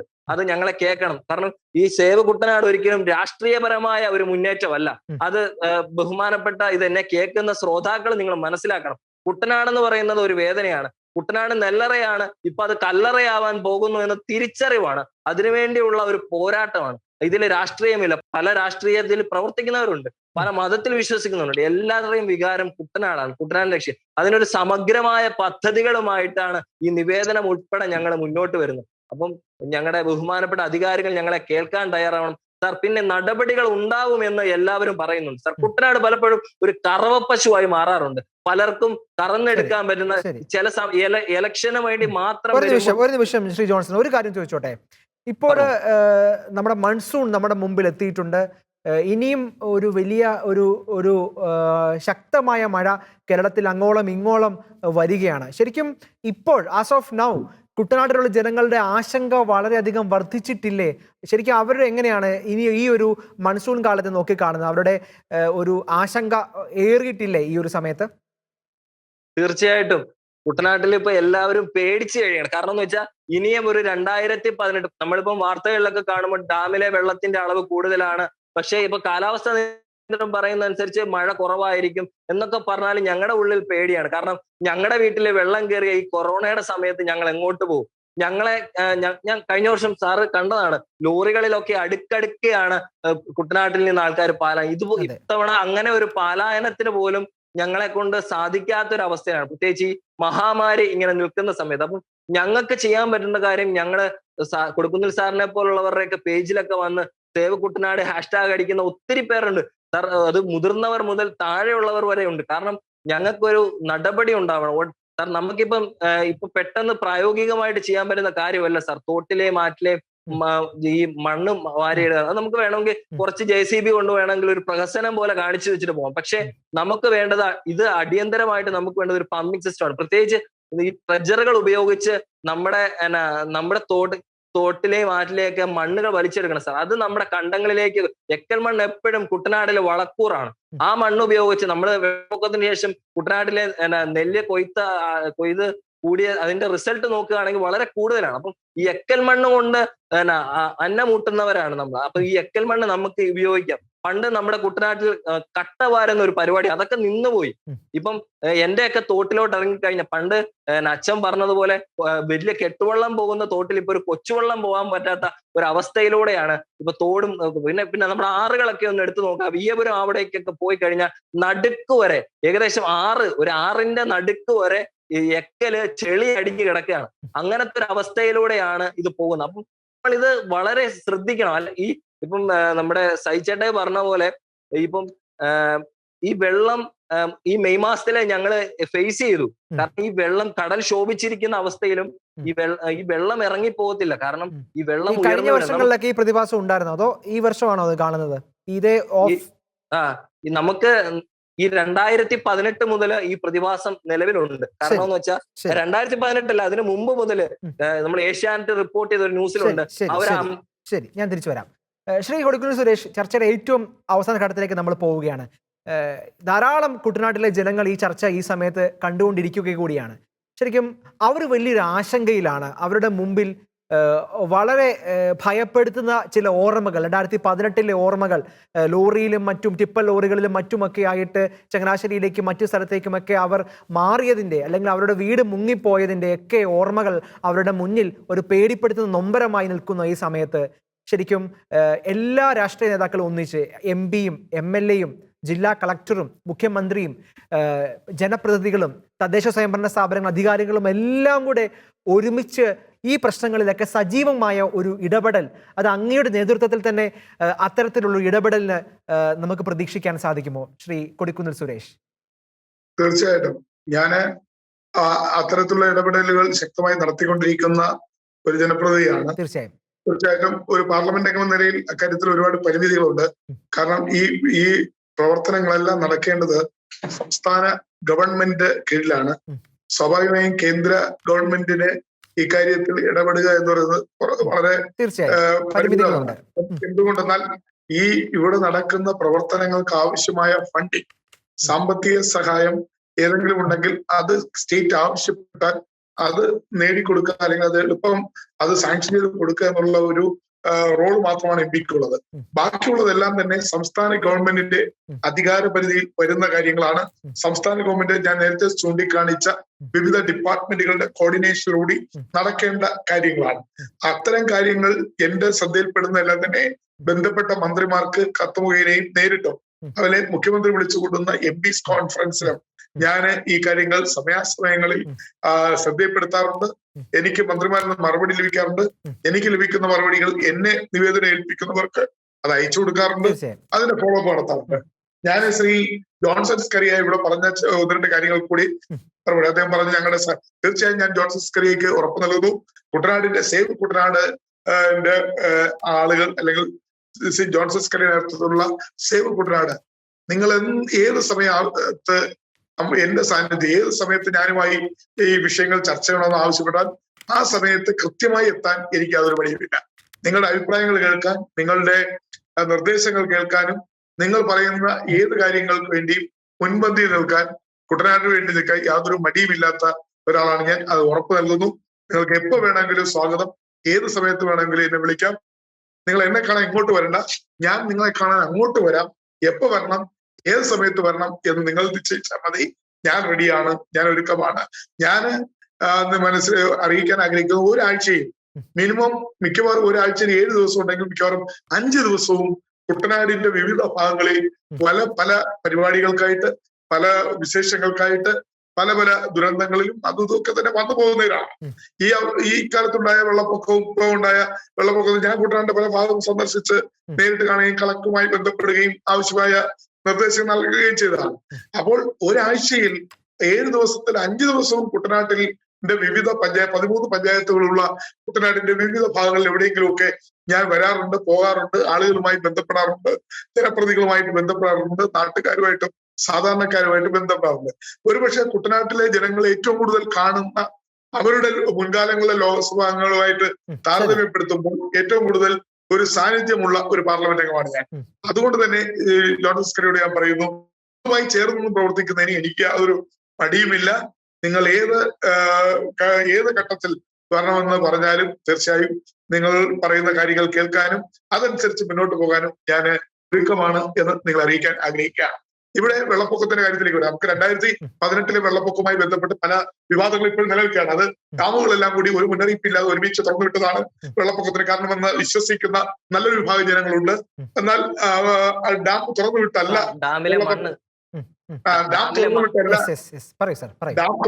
വെള്ളപ്പൊക്കം ഉണ്ടായെന്ന് വാദിക്കുന്നവരുണ്ട്. അത് അവിടെ നിൽക്കട്ടെ. നേരത്തെ പറഞ്ഞ പോലെ ഡാമിൽ അടിഞ്ഞുകൂടിയിരിക്കുന്ന മണ്ണ് സമയാശ്രമം നീക്കം ചെയ്തില്ല. അതുപോലെ നമ്മുടെ ലീഡിംഗ് ചാനൽ, തോട്ടപ്പള്ളിയിലേക്കുള്ള ലീഡിംഗ് ചാനൽ, പമ്പയുടെയും അച്ചൻകോവിലിന്റെയും വെള്ളം നമ്മുടെ വിയപുരത്ത് വന്നിട്ട് വിയപുരം ലീഡിംഗ് ചാനൽ വഴി നേരെ തോട്ടപ്പള്ളിക്ക് പോകണം. അത് കാലാകാലങ്ങളിൽ ഡ്രഡ്ജിങ് നടത്തി ആഴം കൂട്ടി പരമാവധി വെള്ളം അവിടെ നിന്ന് തന്നെ തോട്ടപ്പള്ളിക്ക് വിടാനുള്ള നടപടിയുണ്ടാകും. അതോടൊപ്പം തന്നെ ഇപ്പോ വർഷോവർഷം തോട്ടപ്പള്ളി സ്പിൽവേക്ക് സമീപത്തായി അടിഞ്ഞുകൂടുന്ന മണല് മെയ് ജൂണില് മഴക്കാലം ഉണ്ടാകുമെന്നും അങ്ങനെ മഴക്കാലം ഉണ്ടായി കുട്ടനാട്ടിൽ വെള്ളപ്പൊക്കം ഉണ്ടാകാതിരിക്കാൻ, വെള്ളത്തിന്റെ ഒഴുക്ക് ശക്തമായി കടലിലേക്ക് പോകാൻ വേണ്ടി ഈ ലീഡിംഗ് ചാനലിന്റെ ആഴം കൂട്ടി ഡ്രഡ്ജ് ചെയ്ത് ആഴം കൂട്ടി മണൽത്തിട്ട നീക്കം ചെയ്ത് വെള്ളം പരമാവധി അറബിക്കടലിലേക്ക് തള്ളിവിടാനുള്ള മുൻകരുതൽ നടപടി വേണം. ഇപ്പൊ എന്താ സംഭവിക്കുന്നത്? ജൂണിലാണ് മഴ വരുന്നതെങ്കിൽ മെയ് 31-നാണ് ആലോചിക്കുന്നത് എങ്ങനെ മഴക്കാലത്തെ നേരിടാമെന്ന്. അങ്ങനെ ആലോചിച്ചാൽ നമുക്ക് പക്ഷേ ശരിയാണ്, വളരെ കറക്റ്റായ കാര്യമാണ്. പക്ഷെ ഈ കാര്യങ്ങളൊക്കെ അവിടുത്തെ ജനപ്രതിനിധികൾക്ക് അറിയാത്ത കാര്യമല്ലല്ലോ. അതിന് കോർഡിനേഷന്റെ നേതൃത്വം കൊടുക്കാൻ MLA-ക്കും MP-ക്കും കളക്ടർക്കും എല്ലാം കൂടെ ഒരുമിച്ച് നിന്നാൽ സാധ്യമല്ലേ? അല്ല, ഇതെല്ലാം നമ്മൾ ഇത് ആവശ്യപ്പെടുന്നുണ്ട്. പക്ഷെ ഇത് ജില്ലാ ഭരണകൂടത്തിന്റെ ചുമതലയാണ്. അവരാണ് ഇത് ചെയ്യേണ്ടത്. അവര് ഇതിന് സർക്കാരിന്റെ അനുമതി വേണം, പിന്നെ ഇതിന് എസ്റ്റിമേറ്റ് ഉണ്ടാക്കണം, പിന്നെ ഇത് ടെൻഡർ കൊടുക്കണം. ഒരുപാട് നടപടിക്രമങ്ങൾ നൂലാമലകൾ, ചുവപ്പ് നാട് എന്ന് പറയുന്ന നൂലാമലകൾ കിടക്കുകയാണ്. ഇത് അവസാനം ഇത് ചെയ്ത് അവസാനം വരുമ്പോൾ ജൂണിൽ മഴയിങ്ങ് വരും. ഇതൊന്നും നടക്കത്തില്ല. അവസാനം ഓടിച്ചിട്ട് 4-5 JCB കൊണ്ടുവന്ന് കുറച്ച് മണൽ നീക്കാൻ ഒരു ശ്രമം നടത്തും. 2-3 ഇത് കൊണ്ടുവന്ന് കുറച്ച് ഡ്രഡ്ജിങ് നടത്താൻ ശ്രമിക്കും. ഫലത്തിൽ അതുകൊണ്ട് ഒരു പ്രയോജനവും കുട്ടനാട്ടിൽ ഉണ്ടാകുന്നില്ല എന്നുള്ളതാണ് ഏറ്റവും പ്രധാനം. എന്തായാലും ഞാനത് ചൂണ്ടിക്കാണിച്ചാണ്. എന്തായാലും ഇത് ഒരു അതുപോലെ തന്നെ തണ്ണീർമുക്കത്തിന്റെ കാര്യം ഇവിടെ ചൂണ്ടിക്കാണിച്ചു. തണ്ണീർമുക്കത്തിന്റെ ഷട്ടർ ഇപ്പൊ നമുക്കറിയാം, ചില സമയങ്ങളിൽ മത്സ്യത്തൊഴിലാളി ബഹളം ഉണ്ടാക്കും. ഈ ഷട്ടർ അടച്ചാൽ മാത്രമേ അവർക്ക് മത്സ്യബന്ധനം നടക്കും. ഉൾനാടൻ മത്സ്യബന്ധനം അതൊരു പ്രശ്നം തന്നെയാണ്. അവരുടെ ജീവിത പ്രശ്നം മത്സ്യബന്ധനത്തിലൂടെയാണ്. അപ്പൊ ചില സമയത്ത് ഷട്ടർ അടയ്ക്കേണ്ടി വരും. അങ്ങനെ അടയ്ക്കേണ്ട സമയത്ത് തുറക്കേണ്ടി വരും, അടയ്ക്കേണ്ടി വരും. മനസ്സിലായി. ഇപ്പൊ ഉപ്പുവെള്ളം കയറുന്ന ഒരു വിഷയമുണ്ട്. വേലിയേറ്റം ഉണ്ടാകുമ്പോൾ വെള്ളം വീണ്ടും വന്ന് കയറുന്ന പ്രശ്നങ്ങളുണ്ട്. അതുപോലെ തന്നെ അവിടെ ഓരോ ഈ 2012 വെള്ളപ്പൊക്കത്തിൽ തണ്ണീർമുക്കം ബണ്ടിന്റെ 2 ഭാഗത്തും ഒരു വലിയ മണൽത്തിട്ട രൂപപ്പെട്ടിട്ടുണ്ട്. ആ മണൽ മൊത്തം ആ തിട്ട നീക്കിയാൽ മാത്രമേ നമുക്ക് തണ്ണീർമുക്കത്തേക്ക് നിന്നുള്ള വെള്ളത്തിന്റെ ഒഴുക്ക് ശക്തിപ്പെടാൻ പറ്റൂ. 2018 രൂപപ്പെട്ട ആ മണൽത്തിട്ട ഇന്നേ വരെ നീക്കിയിട്ടില്ല. ഇന്നേ വരെ നീക്കാൻ ജില്ലാ ഭരണകൂടത്തിനോ ഇറിഗേഷൻ ഡിപ്പാർട്ട്മെന്റോ കഴിഞ്ഞിട്ടില്ല. അപ്പോൾ തണ്ണീർമുക്കത്ത് വെള്ളത്തിന്റെ ഒഴുക്ക് തടസ്സപ്പെടുന്നതിന് കാരണം മണൽത്തിട്ടയാണ്. അത് കോൺട്രാക്ടറും അതുപോലെ തന്നെ സർക്കാരും തമ്മിലുള്ള റവന്യൂ തമ്മിലുള്ള തർക്കത്തിൽ അത് കുരുങ്ങി കിടക്കുകയാണ്. അതുപോലെ തന്നെ നമ്മുടെ AC കനാലിന്റെ കാര്യം, കനാലുകളുടെയും തോടുകളുടെ ആഴം കൂട്ടുക, പോള നിർമ്മാർജ്ജനം, ഇതെല്ലാം തന്നെ ഒരു സമയബന്ധിത പരിപാടിയായി കുട്ടനാടിലെ ജനങ്ങളുടെ സുരക്ഷയ്ക്കും ഈ വെള്ളപ്പൊക്കം ഉണ്ടാകാതിരിക്കാനും വേണ്ടി നമ്മൾ ഓരോ വർഷവും ഒരു കലണ്ടറിന്റെ അടിസ്ഥാനത്തിൽ പഞ്ചായത്തുകളുടെ കൂടി സഹകരണത്തോടു കൂടി മറ്റ് ഏജൻസികളുടെ സഹകരണത്തോടു കൂടി ചെയ്യേണ്ട കാര്യങ്ങളാണ്. അങ്ങനെ ചെയ്യുവാനുള്ള തീരുമാനം ഗവൺമെന്റിന്. അതുകൊണ്ടാണ് ഞാൻ പറഞ്ഞത് പല വകുപ്പുകളിലായി കിടക്കുന്ന ഈ പല വകുപ്പുകളിൽ നിന്ന് ഇതിനൊരു ഏകോപനം ഉണ്ടാക്കി ഒരു ഡെവലപ്മെന്റ് അതോറിറ്റി, ഒരു സ്റ്റാറ്റ്യൂട്ടറി അധികാരമുള്ള ഈ കാര്യങ്ങളൊക്കെ ചെയ്യുവാൻ സ്റ്റാറ്റ്യൂട്ടറി അധികാരമുള്ള ഒരു ഡെവലപ്മെന്റ് അതോറിറ്റി കുട്ടനാടിന് വേണ്ടി പ്രത്യേകം ഉണ്ടാക്കി അതിന് ഉയർന്ന ഉദ്യോഗസ്ഥൻ, ഒരു കളക്ടറെയോ IAS ഉദ്യോഗസ്ഥ ചുമതലപ്പെടുത്തി ബന്ധപ്പെട്ട ജനപ്രതികളെല്ലാം ആ അതോറിറ്റിയിൽ അംഗങ്ങളാക്കി കൃഷിക്കാരുടെ പ്രതികളെയും അതുപോലെ തന്നെ മറ്റ് പഞ്ചായത്ത് പ്രതികളെല്ലാം വെച്ചുകൊണ്ട് കാലാകാലങ്ങളിൽ വർഷം തോറും ഈ കാലവർഷം ഉണ്ടാകുന്നതിന് മുമ്പ് തന്നെ സ്വീകരിക്കേണ്ട മുൻകരുതലുകൾ. ഇപ്പൊ ഇപ്പൊ കളക്ടറാണ് ഇതിന്റെ അതോറിറ്റി. കളക്ടർക്ക് ഒരു ദിവസം 16 മീറ്റിംഗ് ഉണ്ടാവും, ഒരുപാട് ഉത്തരവാദിത്തങ്ങളുണ്ട്. അപ്പൊ കുട്ടനാട് മാത്രമല്ല ആലപ്പുഴ ജില്ലയിലെ 6 താലൂക്കുകളുടെ കാര്യങ്ങളും ജനങ്ങളുടെ പ്രശ്നങ്ങളും ഒരുപാട് നോക്കേണ്ട ആളാണ് കളക്ടർ. ഈ എല്ലാ ഉത്തരവാദിത്വവും, കുട്ടനാട്ടിലെ വെള്ളപ്പൊക്കം പറയുന്നതിന്റെ ഉത്തരവാദിത്വവും അതിലെ കടൽക്ഷോഭത്തിന്റെ ഉത്തരവാദിത്വവും കടലാക്രമണത്തിന്റെ ഉത്തരവാദിത്വവും ഇതെല്ലാം ആരുടെ മണ്ടയിലാണ്? കളക്ടർ മണ്ടയിലാണ്. ഇദ്ദേഹത്തിന് രാവിലെ 9 മണിക്കോട് മീറ്റിംഗ് തുടങ്ങിയാൽ രാത്രി 6-7 മണി വരെ നിരന്തര കോൺഫറൻസുകളാണ്, മീറ്റിങ്ങുകളാണ്. ഇങ്ങനെ കോൺഫറൻസ് നടത്തി പോവുകയാണ് ചെയ്തത്. അപ്പോ ഞാൻ പറയുന്നത് ഇത് കളക്ടർ മെമ്പർ ഒരു ഇതിനകത്തൊരു അംഗമായിട്ട് ഒരു സ്റ്റാറ്റ്യൂട്ടറി പവറുള്ള വളരെ നിസ്സാരമായ ഒരു ഒറ്റ ചോദ്യം ചോദിച്ചോട്ടെ. ശരിക്കും ഈ പ്രശ്നങ്ങളൊക്കെ പരിഹരിക്കാൻ ശരിക്കും മുഖ്യമന്ത്രിയുടെ ശ്രദ്ധയിൽ ഇത് പെടുത്തുക, അതാണല്ലേ നമ്മുടെ മുമ്പിലുള്ള ഒരു വളരെ എളുപ്പമുള്ള ഒരു വഴി, അല്ലെങ്കിൽ വളരെ പ്രായോഗികമായ ഒരു വഴി. എങ്കിൽ കളക്ടറിന് വളരെ ശക്തമായ നടപടി ഉടനെ എടുക്കാൻ സാധിക്കില്ലേ? അതാണ് ഞാൻ പറഞ്ഞത്. ഞാൻ ഒന്ന് തീർത്തോട്ടെ, ഞാൻ തീർക്കുക. ഞാൻ പറഞ്ഞത് ഈ കളക്ടറെ ചുറ്റിപ്പറ്റിയാണ് ഇതെല്ലാം നിൽക്കുന്നത്. ഞാൻ പറഞ്ഞത് കളക്ടറുടെ ഉത്തരവാദിത്വം എന്ന് പറയുന്നത് ഒരുപാട് ഉത്തരവാദിത്വങ്ങൾ കളക്ടർക്ക് വരും. അപ്പൊ കുട്ടനാടിന് വേണ്ടി എക്സ്ക്ലൂസീവായിട്ട് ഒരു കാര്യം ചെയ്യാൻ അദ്ദേഹത്തിന് കഴിയും. അദ്ദേഹം എന്ത് ചെയ്യും? തഹസീൽദാരെ ചുമതലപ്പെടുത്തും. തഹസീൽ അദ്ദേഹം വില്ലേജ് ഓഫീസറോട് പറയും. ഇതാണ് നടക്കുന്നത്. കളക്ടർ, തഹസീൽദാർ, വില്ലേജ് ഓഫീസർ അല്ലെങ്കിൽ ഡെപ്യൂട്ടി കളക്ടർ, ലാൻഡ് റവന്യൂ ഇവര് നടക്കും. ഇത് അവരിങ്ങനെ അങ്ങോട്ടും ഇങ്ങോട്ടും പോയി അത് ഇത് ചെയ്ത് പോകുമെന്നല്ലാതെ ഫലത്തിലൊരു റിസൾട്ട് ഉണ്ടാകില്ല. റിസൾട്ട് ഉണ്ടാകണമെങ്കിൽ ഇതിനകത്ത് ഞാൻ നേരത്തെ പറഞ്ഞ പോലെ ഒരു സെപ്പറേറ്റ് സംവിധാനം ഉണ്ടാകും. ഒരു ഡെവലപ്മെന്റ് അതോറിറ്റി അല്ലെങ്കിൽ കുട്ടനാടിന് വേണ്ടി പ്രത്യേക ഒരു അതോറിറ്റി ഉണ്ടാക്കി ഈ വകുപ്പുകളെല്ലാം അതിനകത്ത് ഏകോപിപ്പിച്ചുകൊണ്ട് ഈ ഉദ്യോഗസ്ഥന്മാരെല്ലാം അതിനകത്ത് ഏകോപിപ്പിച്ച് അതിനൊരു സ്റ്റാറ്റ്യൂട്ടറി പവർ കൊടുത്ത് ജനപ്രതികളെയും പാടശേഖര സമിതികളെയും എല്ലാം അതിനകത്ത് ഏകോപിപ്പിച്ചുകൊണ്ട് പോയാൽ ഈ പറഞ്ഞ ഇവിടെ ജോൺസൺ സ്കറിയ ഉൾപ്പെടെയുള്ളവർ പറഞ്ഞ കാര്യങ്ങൾ നമുക്ക് വേഗത്തിൽ പരിഹരിക്കാൻ കഴിയുമെന്നാണ് എന്റെ വിശ്വാസം. അതിന് തീർച്ചയായും ഇവിടെ നേരത്തെ താങ്കൾ ചൂണ്ടിക്കാണിച്ച പോലെ തന്നെ ഈ വിഷയം വീണ്ടും മുഖ്യമന്ത്രിയുടെ ശ്രദ്ധയിൽ കൊണ്ടുവരാം. അടുത്ത പാർലമെന്റ് സമ്മേളനത്തിന് മുന്നോടിയായി മുഖ്യമന്ത്രി വിളിച്ചുകൂട്ടുന്ന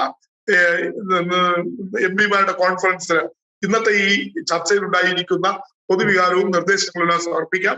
ഞാൻ ഇന്നലെ മുഖ്യമന്ത്രിക്ക് കത്തെഴുതിയിരുന്നു. കുട്ടനാടിന്റെ ഇന്നത്തെ വിഷയങ്ങൾ, കുട്ടനാട്ടിലെ ജനങ്ങളുടെ ദുരിതപൂർണമായ ജീവിത സാഹചര്യത്തെ കുറിച്ച് നിയമസഭാ സമ്മേളന കാലത്ത് ഒരു ദിവസം എല്ലാ അജണ്ടകളും മാറ്റിവെച്ച് കുട്ടനാടിനെ ഈ വെള്ളപ്പൊക്കത്തിൽ എങ്ങനെ സംരക്ഷിക്കാം, കുട്ടനാട്ടിലെ ജനങ്ങൾക്കുണ്ടാകുന്ന ഈ ദുരന്തപൂർണമായ ജീവിതത്തിൽ നിന്ന് ഈ ജനതയെ എങ്ങനെ രക്ഷിക്കാമെന്നതിനെ സംബന്ധിച്ച് നിയമസഭയിൽ ഒരു ദിവസം മറ്റെല്ലാ അജണ്ടകളും മാറ്റിവെച്ച് ചർച്ച നടത്തണമെന്ന് ഞാൻ ബഹുമാനപ്പെട്ട മുഖ്യമന്ത്രിക്ക് കത്ത് മുഖാന്തരം ആവശ്യപ്പെട്ടിട്ടുണ്ട് എന്ന കാര്യവും ഇവിടെ അറിയിക്കാം. തീർച്ചയായും വളരെ പ്രതീക്ഷ നൽകുന്ന വാക്കുകളാണ് ശ്രീ കൊടിക്കുന്നിൽ സുരേഷ് കേരളത്തിലെ ജനങ്ങളോട് പങ്കുവെക്കുന്നത്. തീർച്ചയായിട്ടും നിയമസഭാ സമ്മേളനങ്ങളിൽ കുട്ടനാട്ടുകാരുടെ വ്യാകുലതകൾ, അവരുടെ ആശങ്കകൾ അവിടെ മുഴങ്ങി കേൾക്കണം എന്ന് തന്നെയാണ് ഷെക്കേന ബിഗ് ഡിബേറ്റിനും ഓർമ്മിപ്പിക്കാനുള്ളത്. ഈ ചർച്ചയുടെ ഏറ്റവും അവസാന ഘട്ടത്തിൽ ഫാദർ ഷാജി തുമ്പൈച്ചിറയിൽ ഈ സമയത്ത് കേരളത്തിലെ ജനങ്ങളോട്, ഈ കുട്ടനാട്ടിലെ ജനങ്ങൾക്കൊപ്പം നിൽക്കാനുള്ള അവർ കുറെ കൂടി കുട്ടനാട്ടിലെ ജനങ്ങളുടെ ഒപ്പം നിൽക്കേണ്ടത് ഈ കാലഘട്ടത്തിന്റെ ആവശ്യം കൂടിയല്ലേ? എന്താണ് അങ്ങേക്ക് പറയാനുള്ളത്? എനിക്ക് പറയാനുള്ള ഷെക്കേന TV-യിൽ ഇരിക്കുമ്പോൾ എനിക്ക് പറയാനുള്ള കാര്യം, ടാഗോർ പണ്ട് പറഞ്ഞൊരു കാര്യം, അദ്ദേഹം മുഴുവൻ ശരിയാണെന്ന് ഓർക്കുന്നില്ല, നിലാവ് നഷ്ടപ്പെട്ട ഒരു രാത്രിയിൽ അദ്ദേഹം പറഞ്ഞ ഒരു ഓർമ്മയാണ്, പുറത്തുനിന്നൊരു വിളക്ക് നമുക്ക് സഹായമാകില്ല, നമുക്ക് അകത്തൊരു വിളക്കുണ്ട്. ഒരു കുട്ടനാട്ടുകാരൻ അർത്ഥത്തിൽ എനിക്ക് പറയാനുള്ളത്, കുട്ടനാട്ടുകാരെ നൂലെ കെട്ടിക്കൊണ്ട് ആരും രക്ഷിക്കുമെന്ന് ഞാൻ പെട്ടെന്ന് വിശ്വസിക്കുന്നില്ല. കുട്ടനാട്ടുകാരുടെ മാനസിക ബലം കുട്ടനാട്ടുകാരായ നമ്മൾ പണ്ട് ചെയ്തതുപോലെ ഞങ്ങളുടെയൊക്കെ വീടുകളിൽ പണ്ട് ഒരു വീട്ടിൽ കോഴി മുറിച്ചാൽ താറാവിനെ കൊന്നാൽ അടുത്ത വീട്ടിൽ കൊടുക്കുന്ന പോലെ ഇന്ന് കുട്ടനാട്ടുകാർ ഒരുമിച്ച് ഇപ്പം സേവ് കുട്ടനാട് എന്നുള്ള ഇപ്പോഴത്തെ മൂവ്മെന്റ് ദൈവമായിക്കൊണ്ട് ചെറുപ്പക്കാരോടെ കൊണ്ടുവന്ന. അതുകൊണ്ട് നമുക്ക് ശക്തിപ്പെടാം.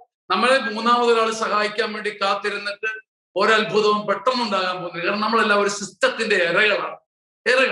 അതുകൊണ്ട് കുട്ടനാട്ടുകാർ സ്വയം ശക്തിപ്പെടുക. മനോബലം ഇത്രയ്ക്ക് നഷ്ടപ്പെട്ട ഒരു ജനത കേരളത്തിൽ കാണത്തില്ല. അതാ ഞാൻ ആദ്യം പറഞ്ഞത്, നിരന്തരം വെള്ളത്തിൽ കിടന്ന് ശീലിച്ച് ഞങ്ങൾക്ക് തഴങ്ങി നമുക്കൊരു പരിധിക്കപ്പുറം ഒരു സ്വപ്നം പോലും ഇല്ല. അതുകൊണ്ട് കുട്ടനാടുകാർ പരസ്പരം ശക്തിപ്പെടുക. ഗവൺമെന്റ് ചെയ്യാവുന്ന മറ്റൊരു കാര്യം MP പറഞ്ഞ പോലെ കുട്ടനാട് പാക്കേജ് വെച്ചിട്ട് ഒരു പ്രധാനപ്പെട്ട കാര്യം ചെയ്യാവുന്ന, ഇനി പണിയുന്ന ഭവനങ്ങൾ നിർബന്ധമായും ഒരു സബ്സിഡി സഹായത്തോടു കൂടിയെങ്കിലും ഇത്ര അടി മുകള് എന്താ പറയാ നമ്മുടെ പ്രളയത്തെ തോൽപ്പിച്ച ഭവനങ്ങൾ പോലെ അല്ലേ ഇത്രയും പൊക്കത്തിൽ പണിയണമെന്ന് നിർബന്ധം വെക്കുക. പ്രത്യേകിച്ച് ഇത്ര ഒരു പ്രത്യേക സാമ്പത്തിക സ്ഥിതിക്ക് താഴെയുള്ളവർ ആര് ഭവനം വെച്ചാലും ഒരു സബ്സിഡി കൊടുത്തിട്ട് നമ്മുടെ കെട്ടിന്റെ ഉയർച്ച ഒരു 1.5 മീറ്ററെങ്കിലും വേണം നിർബന്ധം പറയുക. അതിനൊരു പ്രത്യേക സഹായം ഗവൺമെന്റ് കൊടുക്കുക ഇനിയുള്ള വീടുകളിലേക്ക്.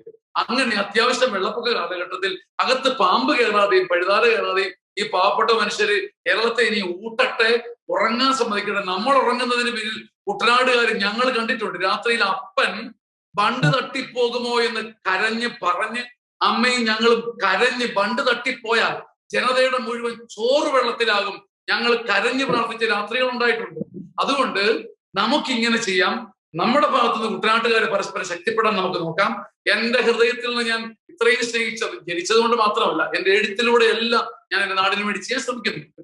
ഗവൺമെന്റ് ഒരു കൈത്താങ്ങ്, നാം ഒരു കൈത്താങ്ങ്, ജനം ഒരു കൈത്താങ്ങ്, ഇങ്ങനെ പരസ്പരം കൈനോട്ട് കുട്ടനാടിനെ കുറെയെങ്കിലും രക്ഷിക്കാൻ പറ്റും. അതാണ് എന്റെ അഭിപ്രായം.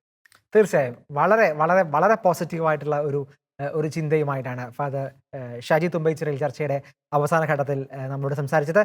ശ്രീ സജി ജോസ് തോമസ്, ഏറ്റവും അവസാനം അങ്ങയുടെ നിർദ്ദേശങ്ങൾ, അങ്ങയുടെ അഭിപ്രായങ്ങൾ, പ്രതീക്ഷകൾ ഏറ്റവും ചുരുങ്ങിയ വാക്കിൽ പറഞ്ഞ് അവസാനിപ്പിക്കാം. വളരെ പ്രധാനപ്പെട്ട ഒരു കാര്യം ഞാൻ പറയാൻ ഉദ്ദേശിച്ചത് വിട്ടുപോയി, അതുകൂടെ ഒന്ന് പൂരിപ്പിക്കുകയാണ് ഇതിലൂടെ. അതായത് കുട്ടനാട്ടില് ഇപ്പൊ നമ്മൾ പറഞ്ഞത് മുഴുവൻ ഈ വെള്ളം കടലിലേക്ക് തള്ളുന്നതുമായിട്ട് ബന്ധപ്പെട്ട ഒരു കാര്യമാണ്. പക്ഷേ ഈ വെള്ളം കടലിലേക്ക് തള്ളപ്പെടുന്നില്ലെങ്കിൽ പോലും കുട്ടനാട്ടുകാർക്ക് രക്ഷപ്പെടാം. 80% കുട്ടനാട്ടുകാർക്ക് എങ്ങനെ 400ഓളം പാടശേഖരങ്ങളാണ് കുട്ടനാട്ടിലുള്ളത്. ഇതിന്റെ പുറംബണ്ടുകൾ സ്ട്രോങ് ആക്കുക, നല്ല പുറംബണ്ട് പിടിക്കുക.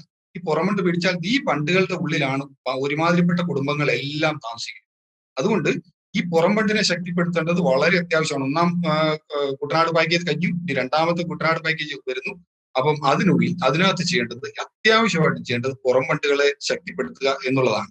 പിന്നെ വേറൊരു കാര്യം എനിക്ക് പറയാനുള്ളത്, ആഗോള പ്രശ്നങ്ങളിലേക്ക് എല്ലാം നോക്കിയിരിക്കുന്ന മലയാളി, ആഗോള പ്രശ്നങ്ങളെ മുഴുവൻ കേരളത്തിൽ ചർച്ചയാക്കുന്ന മലയാളി, കഷ്ടപ്പെടുന്ന ചെല്ലാനത്തുകാരെ ചർച്ചയാക്കുന്നില്ല, കുട്ടനാടിന്റെ രോദനങ്ങളെ ചർച്ചയാക്കുന്നില്ല. അതുകൊണ്ട് എനിക്ക് അവസാനമായി പറയാനുള്ളത്, ഇതുപോലുള്ള കാര്യങ്ങൾ ചർച്ചയാക്കണം. ഇത് ജനങ്ങളിൽ എത്തണം. ബഹുമാനപ്പെട്ട മുഖ്യമന്ത്രി, അദ്ദേഹം ഒരു ആർജവമുള്ള മനുഷ്യനാണ്. അദ്ദേഹം ഇതിൽ തീർച്ചയായും ഇടപെടും, എന്തെങ്കിലും ഇതിനുവേണ്ടി ചെയ്യുമെന്ന് ഞാൻ വിശ്വസിക്കുന്നു. അതോടൊപ്പം ഗവൺമെന്റ് ആവിഷ്കരിക്കുന്ന പദ്ധതികൾ കാലാകാലങ്ങളിൽ യഥാസമയം ഉചിതമായ രീതിയിൽ പൂർത്തീകരിക്കാനായിട്ട് സത്യസന്ധരായ ആൾക്കാർ വേണം. നമുക്ക് കുട്ടനാട്ടിൽ ഒരു E. ശ്രീധരൻ സാറിനെ പോലെയോ MS സ്വാമിനാഥൻ സാറിന്റെ സിറ്റുവേഷൻ എനിക്കറിയത്തില്ല ഇപ്പൊ എന്താ ആരോഗ്യസ്ഥിതി എന്ന്, ഇവരുടെയൊക്കെ ഇതുവരെ പോലുള്ള ആൾക്കാരുടെ ഗൈഡൻസോട് അല്ലെങ്കിൽ അതേപോലെ സത്യസന്ധരായ വ്യക്തികളെ കൊണ്ടുവന്ന് ഒരു കോർഡിനേഷൻ കമ്മിറ്റി ഉണ്ടാക്കി അവരുടെ മേൽനോട്ടത്തിൽ ഇതിന്റെ വർക്കുകൾ നടത്തട്ടെ. അങ്ങനെ ഈ നാട് രക്ഷപ്പെടട്ടെ. ഇതാണ് എനിക്ക് അവസാനമായിട്ട് പറയാനുള്ളത്. അതുകൊണ്ട് എല്ലാ നന്മയും ഈ നാട് ഉണ്ടാവട്ടെ. ഈ വിഷയം ചർച്ചയാക്കിയ ജഗ്ന ചാനലിനോടുള്ള നന്ദി അറിയിക്കുന്നു. അതോടൊപ്പം വാഗ്ദാനങ്ങൾ നൽകിയ, എല്ലാ പ്രതീക്ഷകളും നൽകിയ ബഹുമാനപ്പെട്ട MP-യോടും അച്ഛനും ഇതിനെ ചർച്ചയായിട്ടിരുന്നവർ എല്ലാവരോടും നന്ദി അറിയിച്ചുകൊണ്ട് നിർത്തുന്നു. ഏറ്റവും അവസാനം ഏറ്റവും ചുരുങ്ങിയ വാക്കിൽ ശ്രീ ജോൺസൺ. സാറ് പറഞ്ഞതുപോലെ തന്നെ കുട്ടനാടിനൊരു പ്രത്യേക ഒരു കലണ്ടറിനെ പറ്റി പറഞ്ഞു. അത് ഒരു നിയമസഭയിൽ പ്രതിപക്ഷമായിട്ടൊന്ന് അവതരിപ്പിച്ചാൽ വളരെ നല്ലതായിരിക്കും എനിക്ക് കാര്യം പറയാനുണ്ട്. പിന്നെ ഈ സേവ് കുട്ടനാട് എന്ന് പറയുന്നത് സാറ് പറഞ്ഞ പോലെ നടപടികൾ ഉണ്ടാവും, അത് പേപ്പറിൽ ഒതുങ്ങുന്നവരെയല്ല. സേവ് കുട്ടനാട് നടപടികൾ പേപ്പറിൽ ഒതുങ്ങാതെ ആ നടപടികളുടെ റിസൾട്ട് ഉണ്ടാവുന്നത് വരെ സേവ് കുട്ടനാട് എന്ന് പറയുന്ന ഈ മൂവ്മെന്റ്, ഈ ഒരു കൂട്ടായ്മ മുന്നോട്ട് പോകും. കുട്ടനാടിനെ രക്ഷിച്ചിട്ടേ ഞങ്ങള് പുറകോട്ട് പോവുകയുള്ളൂ. അത് ജാതി മത രാഷ്ട്രീയമായ എല്ലാത്തിലും ഞങ്ങൾ മുന്നിൽ നിൽക്കും. ഞങ്ങള് അല്ലെങ്കിൽ ഞങ്ങള് ഈ കുട്ടനാട്ടിൽ മുങ്ങിപ്പോണം, അല്ലാതെ ഈ സേവ് കുട്ടനാട് നിൽക്കില്ല. ഞാനും അതിന്റെ നിങ്ങളുടെ മുന്നിലും പിന്നിലും ഉണ്ടാവും. തീർച്ചയായും അതൊരു വലിയ ഉറപ്പായിട്ട് ആ ജനങ്ങൾ ഏറ്റെടുക്കുന്നുണ്ട്. ആ ഉറപ്പ് അങ്ങ് ഉൾപ്പെടുന്ന ജനപ്രതികൾക്ക് ആ ഉറപ്പ് പാലിക്കാനും സാധിക്കട്ടെ എന്ന കേരളം ആ ഒരു പ്രാർത്ഥനയോടെയാണ് ഈ ഷെക്കൈന ബിഗ് ഡിബേറ്റ് അവസാനിപ്പിക്കുന്നത്. പ്രളയത്തെയും പേമാരെയും അതിജീവിച്ചു കൊണ്ടിരിക്കുന്ന കേരളത്തിന്റെ നെല്ലറ എന്നൊക്കെ നമ്മൾ വിശേഷിപ്പിക്കുന്ന കുട്ടനാട്ടിലെ സാധാരണക്കാരായ ജനങ്ങൾക്ക് ഒപ്പം നിൽക്കേണ്ടത് ഈ കാലഘട്ടത്തിന്റെ ആവശ്യമാണ്. വെള്ളപ്പൊക്കത്തിൽ മൺമറഞ്ഞു പോകുവാൻ ഇവിടുത്തെ സാധാരണക്കാരായ ജനങ്ങളെ നമുക്ക് അനുവദിച്ചുകൂടാ. അതിന് അരി നൽകി കേരളത്തെ ഊട്ടുന്ന ഈ സമൂഹത്തോട് അവർക്ക് ഒപ്പം നിൽക്കാനുള്ള കടപ്പാട് കേരളത്തിലെ എല്ലാ ജനങ്ങൾക്കും ഉണ്ട്, എല്ലാ രാഷ്ട്രീയ പാർട്ടികൾക്കും എല്ലാ അധികാരികൾക്കും ഉണ്ട് എന്ന് ഓർമ്മിപ്പിച്ചുകൊണ്ട് ഈ ചർച്ച ഇവിടെ അവസാനിപ്പിക്കുന്നു. ഈ ചർച്ചയിൽ ഏറെ സജീവമായി പങ്കെടുക്കുകയും വളരെ പോസിറ്റീവായ നിർദ്ദേശങ്ങളുമൊക്കെ ഈ ചർച്ചയിൽ കൊണ്ടുവരികയും ചെയ്ത ശ്രീ കൊടിക്കുന്നിൽ സുരേഷ് MP, ഫാദർ ഷാജി തുമ്പേച്ചിറയിൽ, ശ്രീ ഷജി തോമസ്, ശ്രീ ജോൺസൺ, 4 പേർക്കും നന്ദി.